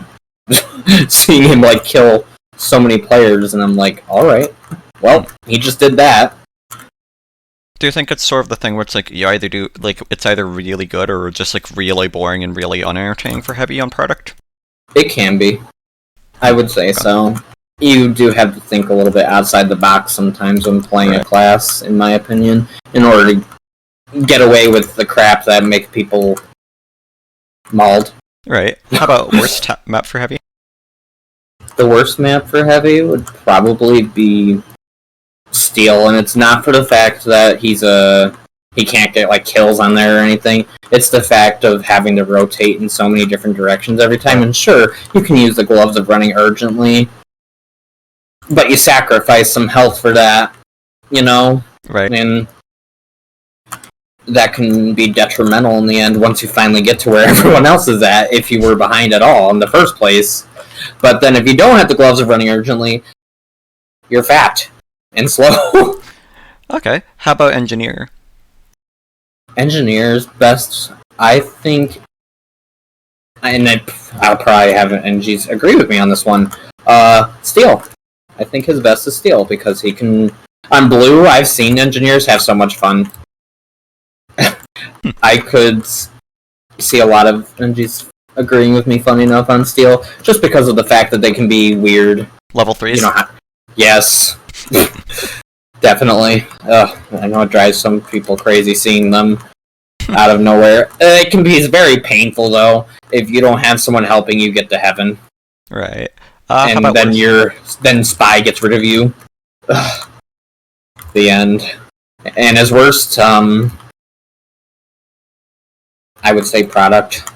Okay. While he can get a lot of kills there with his mini and stuff, it must just be painful to hear headshot after headshot or backstab or Spy sapping his sentry, like literally time after time again, second after second. Right, and then just like having to rotate between the flank and sniper, like if your sniper's away from combo, but then your flank's also having trouble getting... Alright. Yeah. Okay. How about the best map for level 3s besides on payload defense? Like, besides on payload defense? I guess the obvious answer would be like CP Steel, but then what if we don't have that? Like, what about just payload and Koth? Barring payload Payload off defense the bat, specific. Just payload defense? Okay. Yeah. It would either be Upward on attack or Ashville. Okay. I've seen some really cursed sentries on Ashville that have won games, so... How about the best map for medic? Item test. Worst? Item test.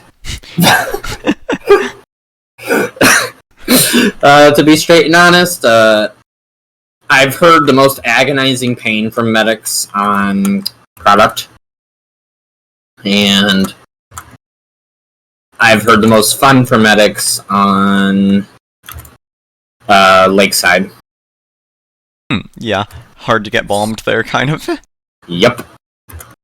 Product where it's easy to get bombed, and then Lakeside where it's harder to get bombed, and I always hear medics screaming about getting bombed and killed by bombs. Not Spy as much, I just heard bombs. How about best map for Kritzkrieg?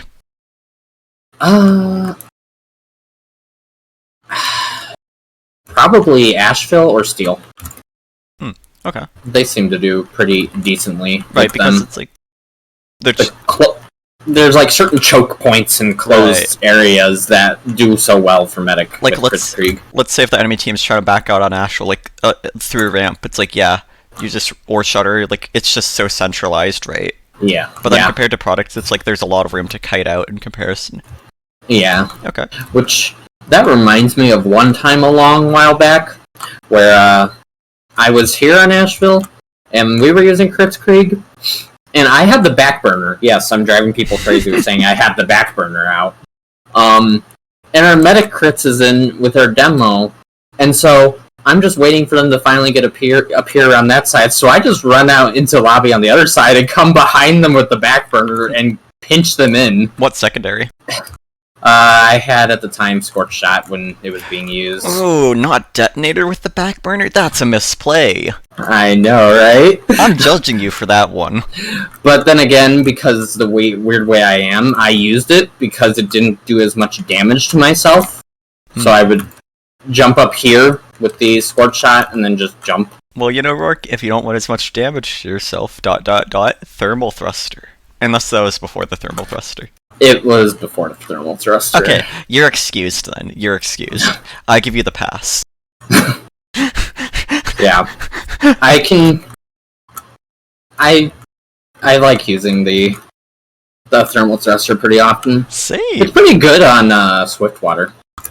Oh, yeah. Which, I actually do think that's also a bit of a pyro map if you're on certain points like B.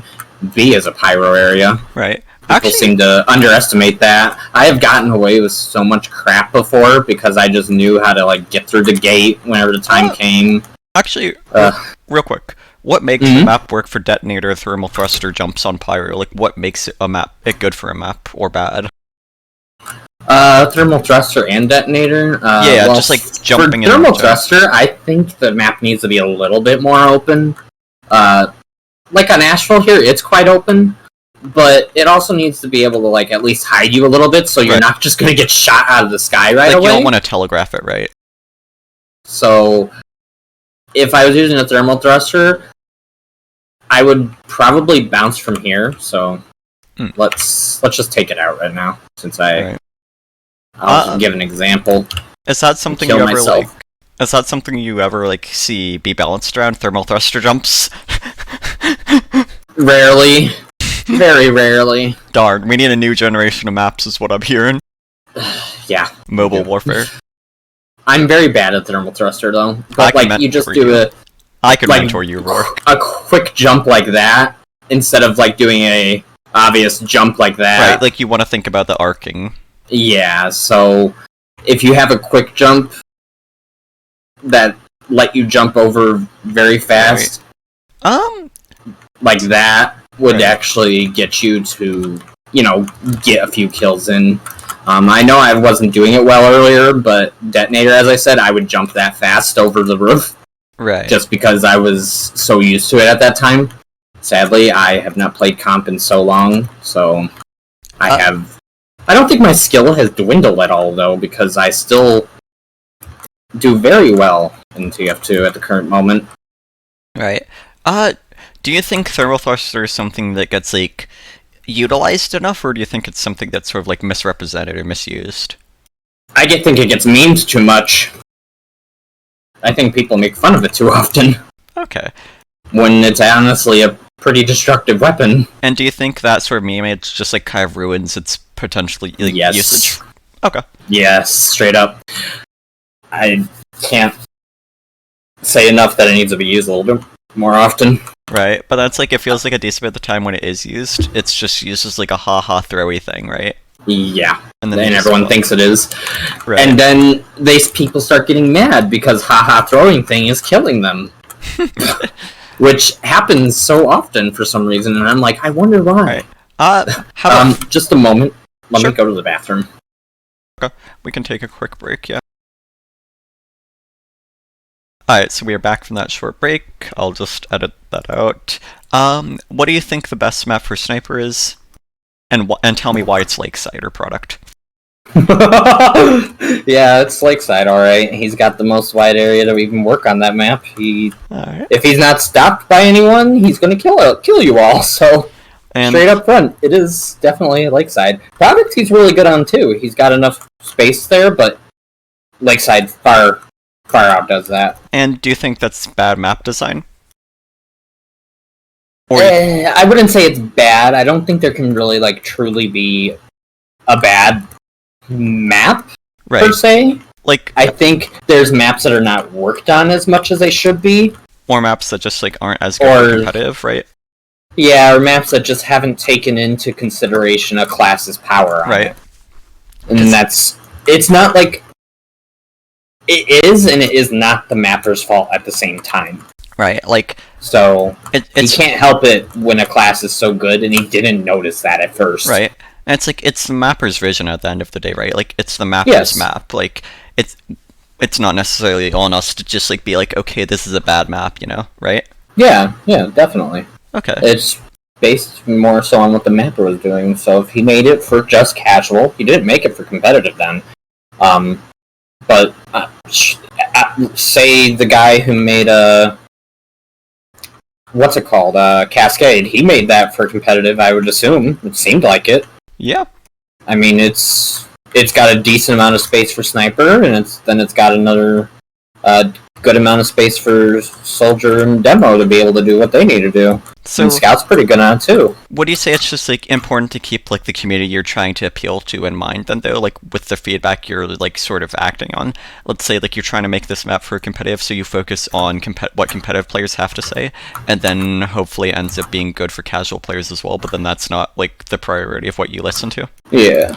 Okay. I pay attention more so to my own gut. But right, I will try to, like I said, work around classes if I can.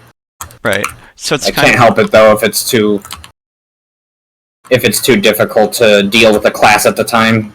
It's just you can only work so much on a map and be able to help it in the end. Right. How about worst map for sniper? And competitive. The worst map for sniper? Yeah. If you're not using the huntsman, probably steel. I know that you can still make a lot of good headshots from JFK and stuff, but steel is just definitely it's not too apportioned towards sniper, in my opinion. There are a few good spots for him, but that's about it. Okay. So it's too closed for him as well. How about spy? What about spy? Spy is good on a ton of maps. I think he has a pretty decent amount of time on almost all maps equally because he's got a good distance and range, and then he's also got that melee of his knife. I don't think he really has a bad map to say. If it would be bad, it would just be steel because it's enclosed. So he wouldn't have enough space to do something. But then it's just like it's just different roles, right? On each map, it's not that any of them are necessarily like bad. Okay. Yeah, he has to change up a lot of what he does. Okay. Yeah. Alright. So let's get back to just with that out of the way, like those sort of underlying thoughts. What do you usually take into account when you're trying to balance around pyro? Pyro specifically? Yeah. Well, jack of all trades, man, is pretty difficult to sometimes work around just because of the fact that he can have a long distance attack with his reflect and his own little debts and stuff, and even close that distance very quickly. Is it like, do you usually take into account potential spy pathing a lot, sort of like the zone of control the pyro is going to have to deal with? I don't even think most mappers even take that into consideration. Because that's a lot to think about right there. It's a little more than anyone else would think about. Maybe I should make maps. Maybe you should. StarCraft maps. Some of it, like when you're making a map, sometimes literally you're not even thinking while you're mapping. I know I blank out half the time while I'm making a map, so I didn't even think about that. But I would say it would be a good idea to work around that a little bit. And how about just like the chokiness of areas, like taking into account like what the pyro is going to be able to deny and like what the trade-off would be? Like maybe they would be neglecting like people on the flank or the spy or something. spacing, basically. Yeah, is that something you'd usually take into account, or like spam angles Yeah, as well? that'd be fair to take into account with. That would definitely be something to look at. Do you think that usually gets like taken into account? Probably not enough. Okay. And what do you say that's more of like a Koth or payload thing, or both? I would say that's more of probably a Koth thing over anything else. How about spam angles then? Spam angles, that is just literally geometry. I'm pretty sure no one was thinking about that half the time when they were making it. If they were, then they're a god. Do you think that's something that would benefit from like more specific intent and like conscious thought on, or do you think it's just cool to kind of see the natural outcomes? Geometry. For competitive, yeah. For competitive specifically, well, I'd say for that's both even. Good to look around. For casual, I don't think so as much. You don't but think for competitive, it would be better to look around those just in case, so that you know what's gonna happen between a skirmish. So you don't think it's like maybe as important for casual, so it's like you don't get hard locked out of spawn or so? No, because people always seem to find their way around something. That's trust true. me. Okay, actually, real quick, how do you feel about that? Just like spawn, like the spawn capability of certain maps on casual, just like how people are able to hold people at spawns. If the team wasn't strong enough, that's their fault. Sorry. Is that so that may sound cruel, but you can't help that. That is something that's been around for ages. So that's not really something that ends up like getting taken into account as much, as long as there's like a few routes for them to go through. Yeah, not really. So okay. Alright, how about for Demo Man then? Is it like, do they normally put a lot of thought into like trap spots, like where Demo Man could put stickies at, or is that more of like a coincidental thing as well? I think it's a combination of both, especially in the middle of combat. Unless they're planning it, which typically you don't know if someone is planning that. So, how about for like first points?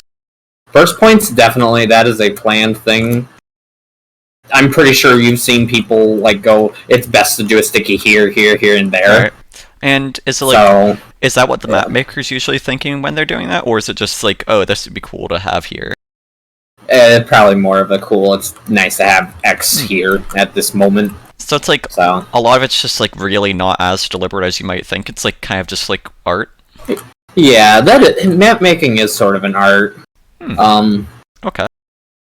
Because then you get gorgeous maps out there. Borneo's a pretty one. Yeah. That's why I chose it. I'd say Swiftwater as well is pretty nice. Oh yeah, Swiftwater's pretty. Yeah. It ended! No!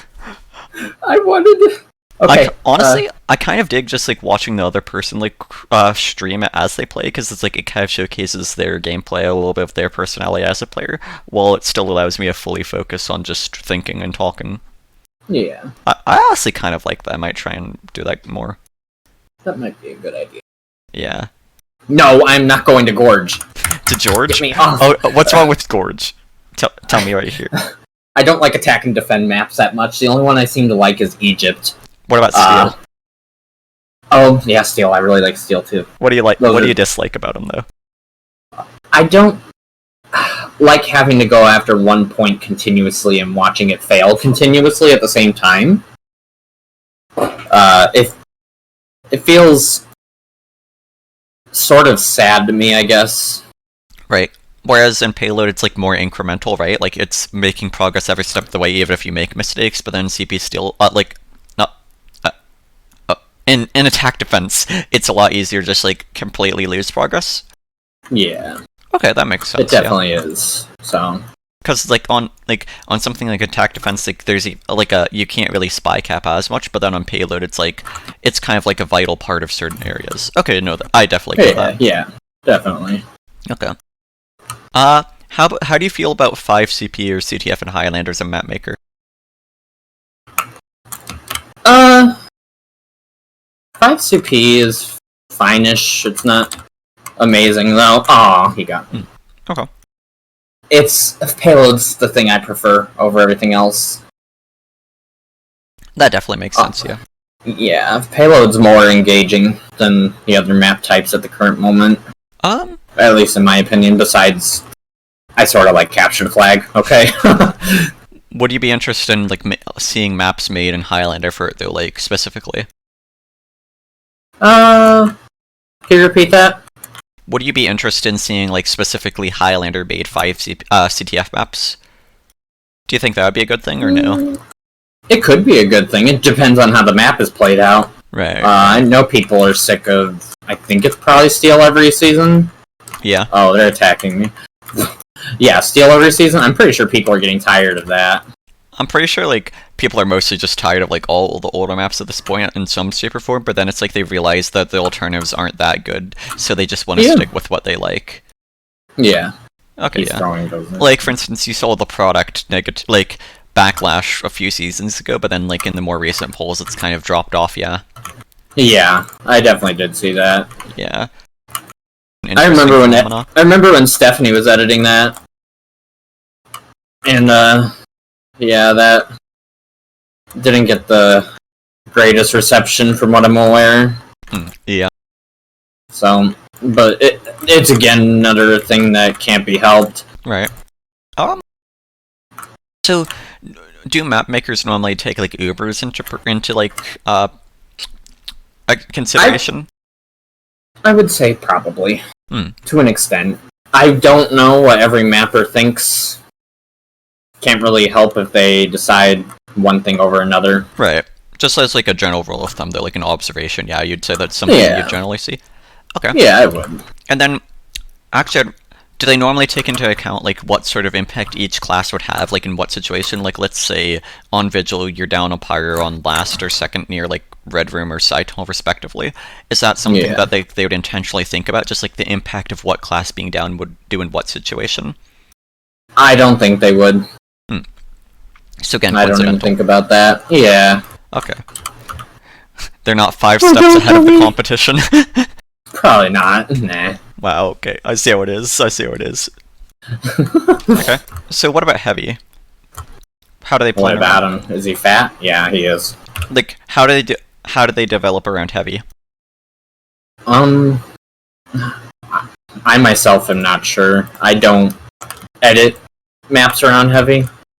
Because I already know most of the time he's going to get around least in comparison to everyone else. So what do you say? It's just like giving him like 1 or 2 real, like, kind of covered, impactful spots that he doesn't have to necessarily rotate from to contribute to the team? Yeah, because he's slow, so... Yeah, so let's take like Bathhouse or Obelisk on Lakeside, and then it's like you kind of creep up behind the points, but then it's like you don't really need him anywhere else, right? Like, it allows him to have impact without having to, like, rotate around too much. Or like Ashville with like Toxic, Secret, Head Glitch. It's like just sort of those few key spots, right? Yeah. Okay. Definitely. Right. How about Engineer? Is that something? I imagine that's something like...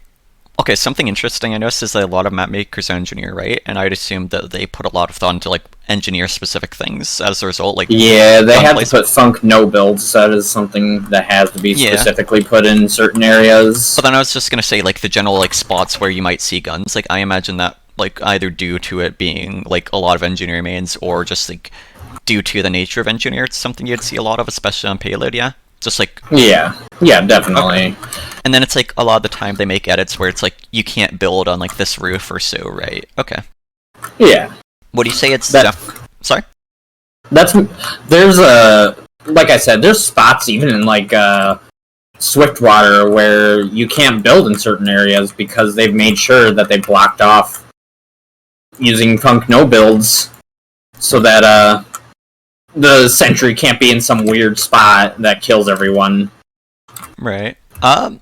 So, what do you say? It's fair to say the engineer is like one of the classes like that gets planned around, like built around the most, kind of on a map, because he's just so positionally based with his buildings. It's a definite possibility. I wouldn't doubt it. Okay. How do you feel about the Wrangler as a map maker? Do you think it's something that ends up being constructive to something like payload defense, or do you think it's just kind of busted and results in a lot of oppressive play?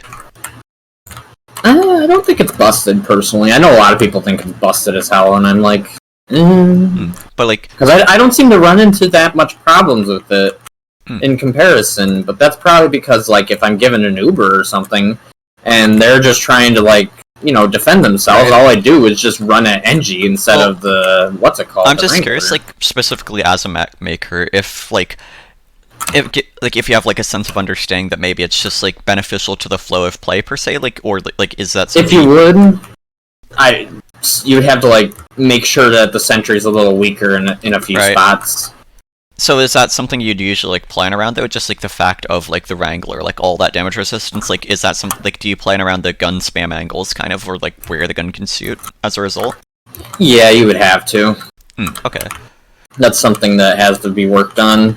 You'd have to think about that the whole time. Right, so let's say, like, Mansion with Spy and Enforcer, like, or, like, a Soldier in Main Tunnel, that sort of thing on Swiftwater here. Okay. Yeah. How about Medic? What do you usually take into account with medics?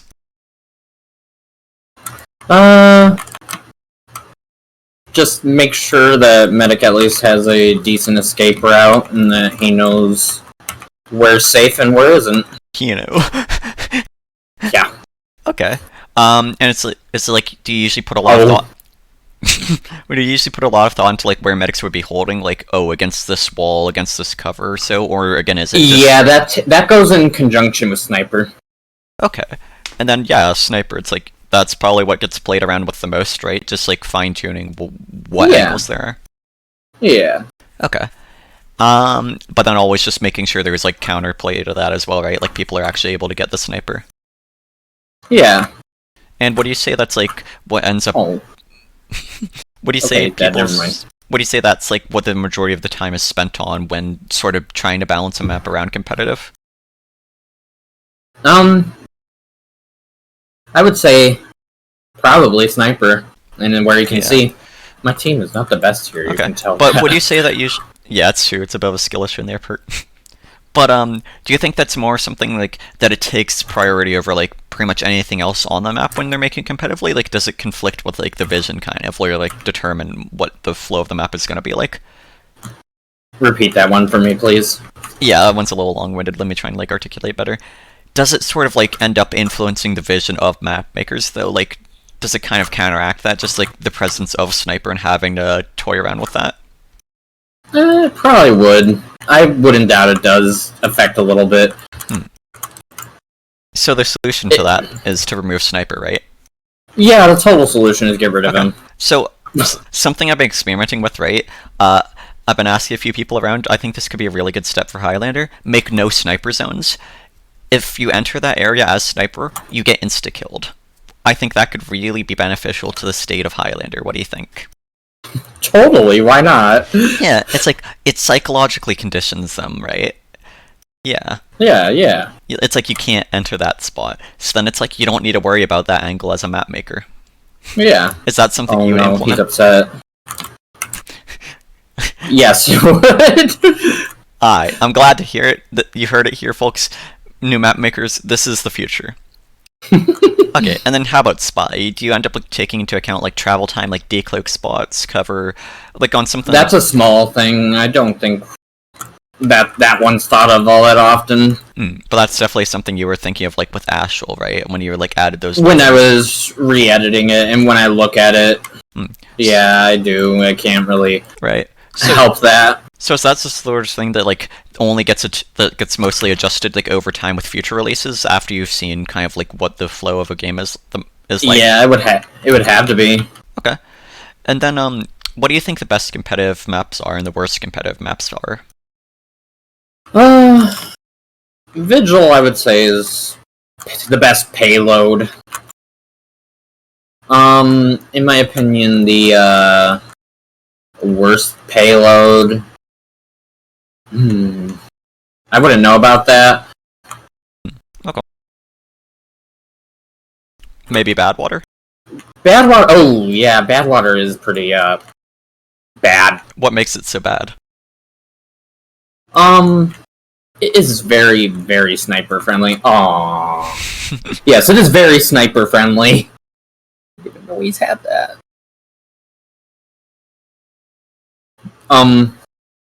The worst Koth map is probably Lakeside, even though I like it. I don't like playing Lakeside. I like how pretty it is. But you can't really help when it's, once again, if you've noticed, more portioned towards Sniper. Right. Okay. And what do you think the best casual maps are? The best casual map would probably end up being, I'm biased. I really love playing on Swiftwater, as you can tell. And what makes it so good for casual? Like, what goes into a good casual map is what I'd like to elaborate on with you. It seems even for most of the classes. So it's just sort of like having an even playing field for every class, because you're not going to be able to account for like how many of each class or like the individual context, because there's no bans, right? Yeah. Okay. Essentially. Yeah, so just like not designing on anything in particular. Yeah, like, okay. And would you say that those sorts of maps lend themselves well to competitive, or do you think like that some of them, even though they're good in casual, just end up not being good for competitive because stuff like Sniper in some cases, or like just not being balanced around having too many of one class? Very much so.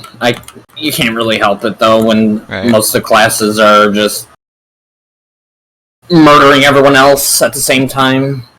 Alright. How do you feel about something like Frontier? I did not like Frontier. Why is that? I still don't like Frontier. But that's a personal one, so I can't talk about it. Fair enough. Okay. I do not like that tank, though, or whatever you're pushing the payload on it. I really don't like that. Yeah, like the giant cart, yeah. Yeah. It crushes people sometimes, and I don't like being crushed. Crushes the spirit. Literally, as it crushes you. Okay. Let's see here. Okay. So, are you particularly excited for like any maps coming that are coming out? I don't even know of any maps coming out right now. Fair enough. What maps are coming out? Let's see. Peel Eruption, Peel Divulgence, CP Caldera. Let me go and look.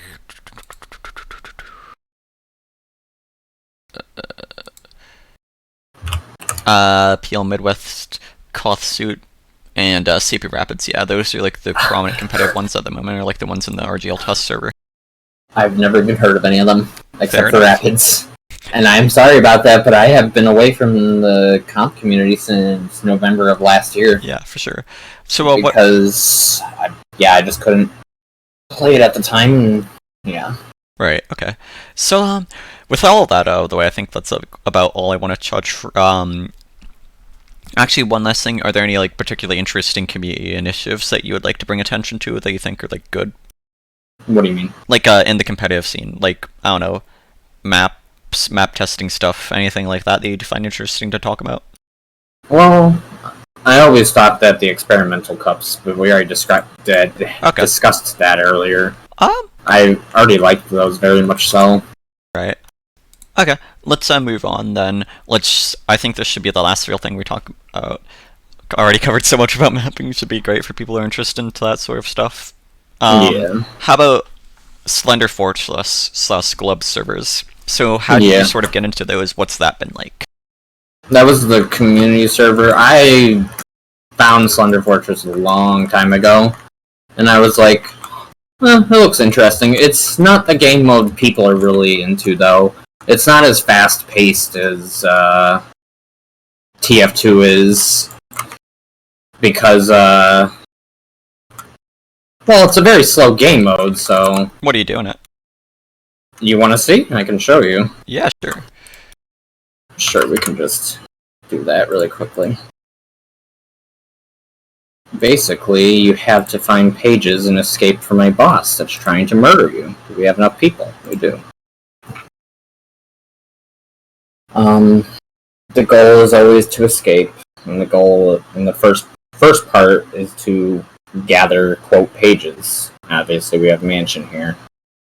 The game mode is always going to load itself as what you're playing last, so it might say payload, which I was playing.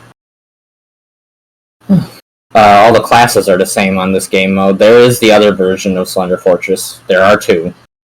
The first one, that's just a private plugin, all the classes run the same, but in the public version, all the classes have a different ability and stuff, which I really like that.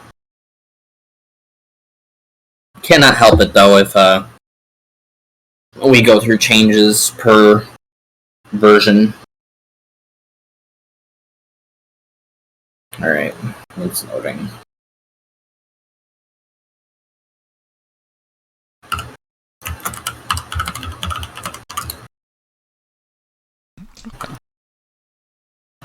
SlenderFortress. I know, spooky. Spooky, scary skeletons.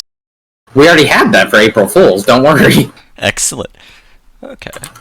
As we can tell here, we have... I think this is the Blood Golem from Terra. Yes, it is the Blood Golem. Giant monster kills someone, or supposed to. I don't know if he'll be able to do it, though. But it's an advanced bot doing so. Oh my gosh. Tech. Yeah. Okay. We run off of, we used to run off of Nextbot, which was what, you know, like Marasmus runs off of, but I think we advanced to something a little further than that. My coder, or the person who originally coded, oh, he just killed him. The person who originally coded this is working with our most recent coder, and I believe our most recent coder actually talks to Jill every so often from the TF team, which is a interesting thing to note. I wish I could play for the game right now, but right now they're trying to survive this thing. Spectator cam. Yeah, it is a spectator cam right now, so... So in the meantime, let's talk about some of the history behind it. Like, when did you sort of initially get into it? What was that like? I got into it around 2012. I came across, if I say the name, everyone who plays SlenderFortress is going to be freaking out if I say Lunar Republic, because that was not the best time back then. There was a lot of drama, but I'm not going to bring that up either. But that's when I started playing SlenderFortress, and I found it very interesting, but it was really weird at the time in comparison to now. Like, the bot wasn't the same thing. It would lag awkwardly. It would look like it was running at like 15 frames per second while we're all running at 60 in general. So it would be interesting to see some strange otherworldly creature running around in a strange world of its own creation because it's deciding to not animate at a normal capacity. Right, okay. And oh good, I'm gonna play in a moment. How much of a sense of community has the mode had? In recent times, it's doing really well. Like, really well, so... Okay. I would say the community is closer together than it used to be even a few years back. And what's it sort of like being in that sort of community, like participating in it? Is it something that feels like really fulfilling? Yeah, especially when I make the maps. A lot of people here are at least thankful for even an update from a map. So, is that something that helps sort of just like make you feel better as a mapper as a whole? Is that why it like doesn't bother you as much? Yeah, that's essentially why I don't have to. I also don't have to work around as many classes. Right. I just have to think of all the classes as one class. So maybe at least. Sorry. I only have to think of all the classes as one class, so I don't have to work around anything. At least most of the time, so... So maybe, like, something that could help most map makers if they're sort of struggling with those things is just, like, finding, like, a small community that they can sort of, like, cater to on the side. Yeah. Okay. It helped me, so I'm pretty sure it'll help them. I definitely think that's good advice, yeah. Especially with, like, more niche custom game modes, I think it would be, like, super appreciated. Or, like, they could help bring life back to those game modes, even. If that's something they care about, for sure. Oh, definitely, yeah.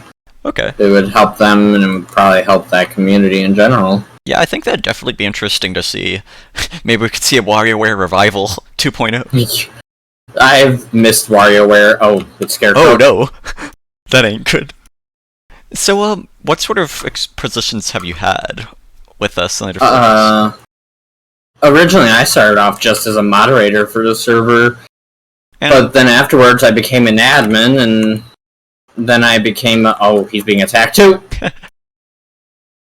Okay, so before. But I went to admin after that. Then I went to what's it called? A council member. And then council was eventually disbanded, which was fine. I didn't mind it. What did the council do? They made decisions back then. But they weren't like the highest position. Right. What caused that to change? Like, what caused the disbanding of it? It wasn't as active anymore. We only had 3 members. It was a dying breed, essentially. How many did it used to have? 5. 5 was the main number. And how did it feel to see that sort of like whittle away with time? Was that like saddening at all? A little bit for me. I can't help that though. Right. But and then more eventually, recent times, I became a developer, and then I was still a staff member for it, and then I became co-owner. Okay. So let's gradually work our way up, yeah? So, let's start with moderation. What is it like to moderate for a community like this? Like, was it different from being involved in a competitive community? A little bit. Definitely, I mean... What were the people like? You just basically tell people they shouldn't be having X thing on them. Like, they shouldn't be having a curse, like a really bad slur or such, on their, like, weapons and stuff. It's sort of like the same moderation, in a sense, for RGL. Were the people like... We're a little bit more lenient about it, because people here are a little bit more understanding, luckily. So there was we don't have to deal with that aggression, so... There's more, like, mutual trust, right? Yeah. And would you say that goes a long way? Yeah, to an extent, but even then, we're a bit... We're a bit, I think, soft. So, but that's all things given with how, we decided to be originally. Right. I think it's going to change a little bit more, though, soon, so... Is there, like, a particular reason for that, or is it just sort of, like... We're changing from Glub servers to,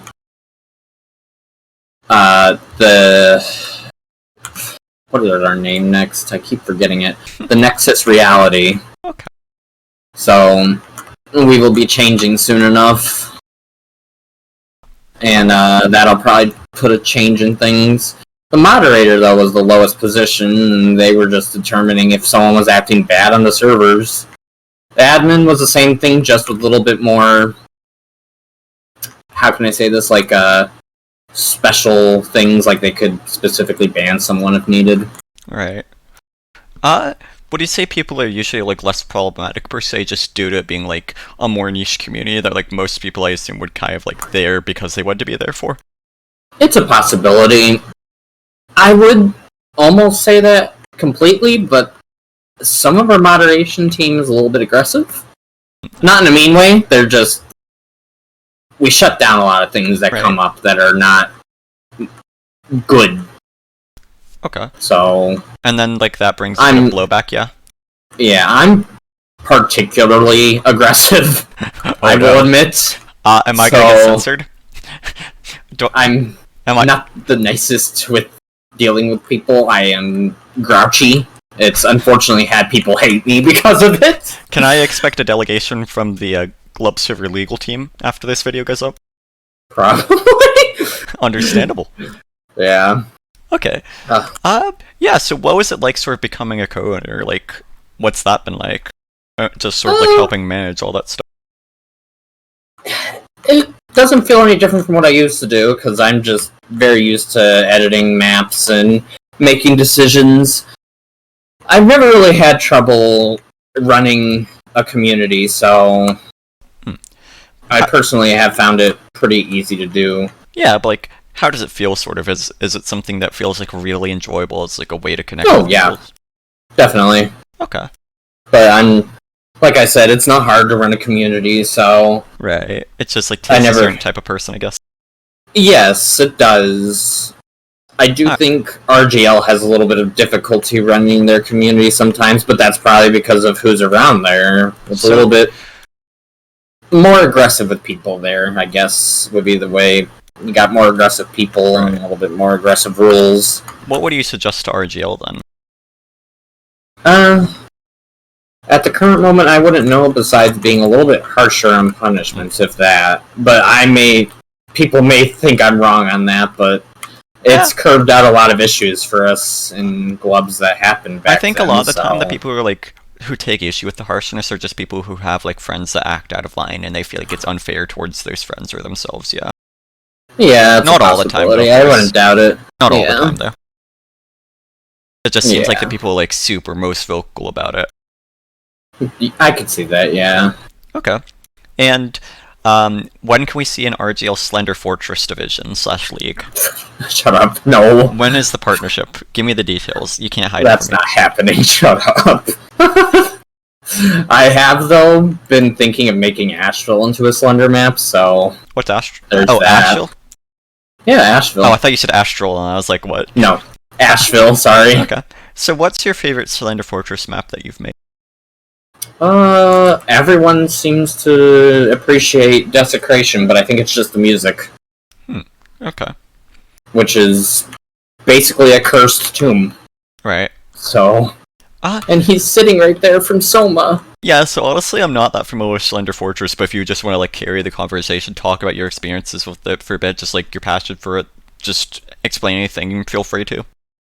Yeah, well, like I said, I've been around... Oh, I'm stuck. I've been around in SlenderFortress for many years. I've played it for so long that I've literally just gained a huge passion for mapping from it originally. So... playing it has taught me, essentially, in a way, how to map. There have been a lot of mappers that actually hang around on SlenderFortress, so... So maybe if people wanted to get into mapping, they could kind of check around there, get some advice? Yeah, because there's simplistic building blocks with mapping. But I do also think that if you're going to start your own map, you do have to look at TF2's maps and how they were all built. I just meant as a general sort of community thing, yeah, maybe that could help. Yeah, definitely. Okay. Do you think there are some people in SlenderFortress who will teach others how to map? Do you think that would be something you'd be interested in fostering or sponsoring maybe going forward? What? What do you mean? Just a community outreach sort of thing, just helping people sort of map through the community of SlenderFortress / the mappers there. I already technically do that for people on SlenderFortress because I teach mapping. That's cool. So, and I essentially, my specialty though is Hammer's optimization system. Because I'm really good at optimizing. That's how you have a really pretty Ashville, as we do now. Right. It's because I've been able to optimize so well. So, do you think Hammer has, is it good enough as a tool? It's a powerful tool, but it's one you shouldn't abuse, or else it'll crash all the time on you. Okay. So, you gotta it's some real, make sure you're kind with it, or else it's gonna not be kind in return. Right, so it's a real, heart of the cards sort of thing, you know? Yeah, when I was... Heart of the map. When I was working a little bit in Unreal, because I'm, learning it now, I noticed how different it was, in that it wasn't crashing 24/7, and I was like, oh, this is so wonderful. Okay. And the turnback is on Unreal, specifically. It doesn't have all the nice, oh, F1, please. It doesn't have all the nice, editing features that Hammer has. Sure, it has all, nice effects and beauty to Unreal, but it doesn't have, the quick editing that you can do on Hammer. It sometimes takes a while to do one thing on Unreal in comparison. Alright. So what's the day-to-day like in the SlenderFortress community as, a co-owner? Or in general?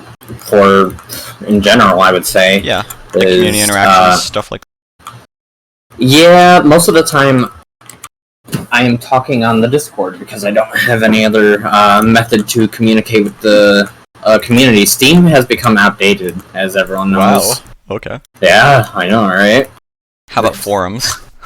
The forums on we don't really have much of a forum section because we don't have a website for SlenderFortress. So we just have a little section for people to write things down in on the Discord itself to be able to know what is needing to be done or if there needs to be a fix. I have a specific section for myself in which it tells me there was an error found and on X map and this needs to be fixed. Okay. And I will try to bring it out as fast as possible, but you saw it takes sometimes an hour to compile a map. Right. So. Okay. And is it like a volunteer sort of thing, or has there ever been like a financial reward? It's just a volunteer sort of thing. I've just been doing it for the longest time just because I enjoyed it. And it like really enhances your community experience in TF2, yeah? Yeah. So I'd say that's definitely worth it on its own, yeah. Yeah. How do most of the interactions feel, though, on a day-to-day? Is it like, does it feel genuine, or is it kind of like the RGL Discord, where it's just a bunch of people bantering and saying nonsensical things? Like, it's pretty genuine. That's good to hear. It is very, oh god, I heard laughing. A lot of people are very nice to each other there, so there's no real issues that we ever have. So again, it's like, if you're having troubles with the wider community, you just gotta find like a more niche and supportive one, is what you would say? Yeah, I would say so. I think that's something some people might really need to hear and benefit from here, yeah. I know a few Sixes players who actually come around on this server specifically, so... Okay.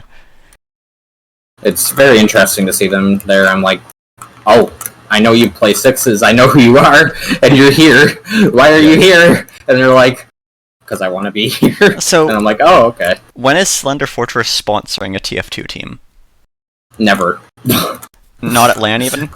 We don't have a lot of amazing players, I'll admit. No one's an insane Sixes player or such. I mean, we have Hino, who sometimes every time comes around, but... How about SlenderFortress sponsored interviews at LAN? No! No? Okay, I think I'm gonna have to end this, and I'm sorry. I can't deal with this slander. Too bad. You're gonna have to live with that. No, my reputation is in shambles! Yeah, in one community, you're destroyed. No! I'm gonna have to go underground into the SlenderFortress community to escape from the criticism. I know, right? It's terrible. This was your plan all along. You goaded me into saying this. This is entrapment. Yep. Just my entire plan. I'm gonna plead this case to the court. Oh, good. Okay. Good luck with that one, though. I can speak many words. I'll give him my screenshot resume, my essays as my resume. Okay. So, yeah. Do you have any other things you'd really, you want to ask and answer for yourself? Any other questions, concerns, things you'd like to talk about? Not really. I pretty much said everything. Okay. Yeah, I don't mean to rush things. I do love to talk, just casually. We're doing a lot of bantering here. It's really one of the strengths of this format, I feel like. Yeah. Just not being forced, but I do have another interview to get to in a few minutes then. Yeah. That's alright. Okay. Do you have any final shoutouts, spots, thoughts, stuff like that? Because I don't socialize, nope. Okay. I think that'll be it for the recording. Alright. Thank you for your time. Well, I feel like that was really insightful. I might even upload this one sooner.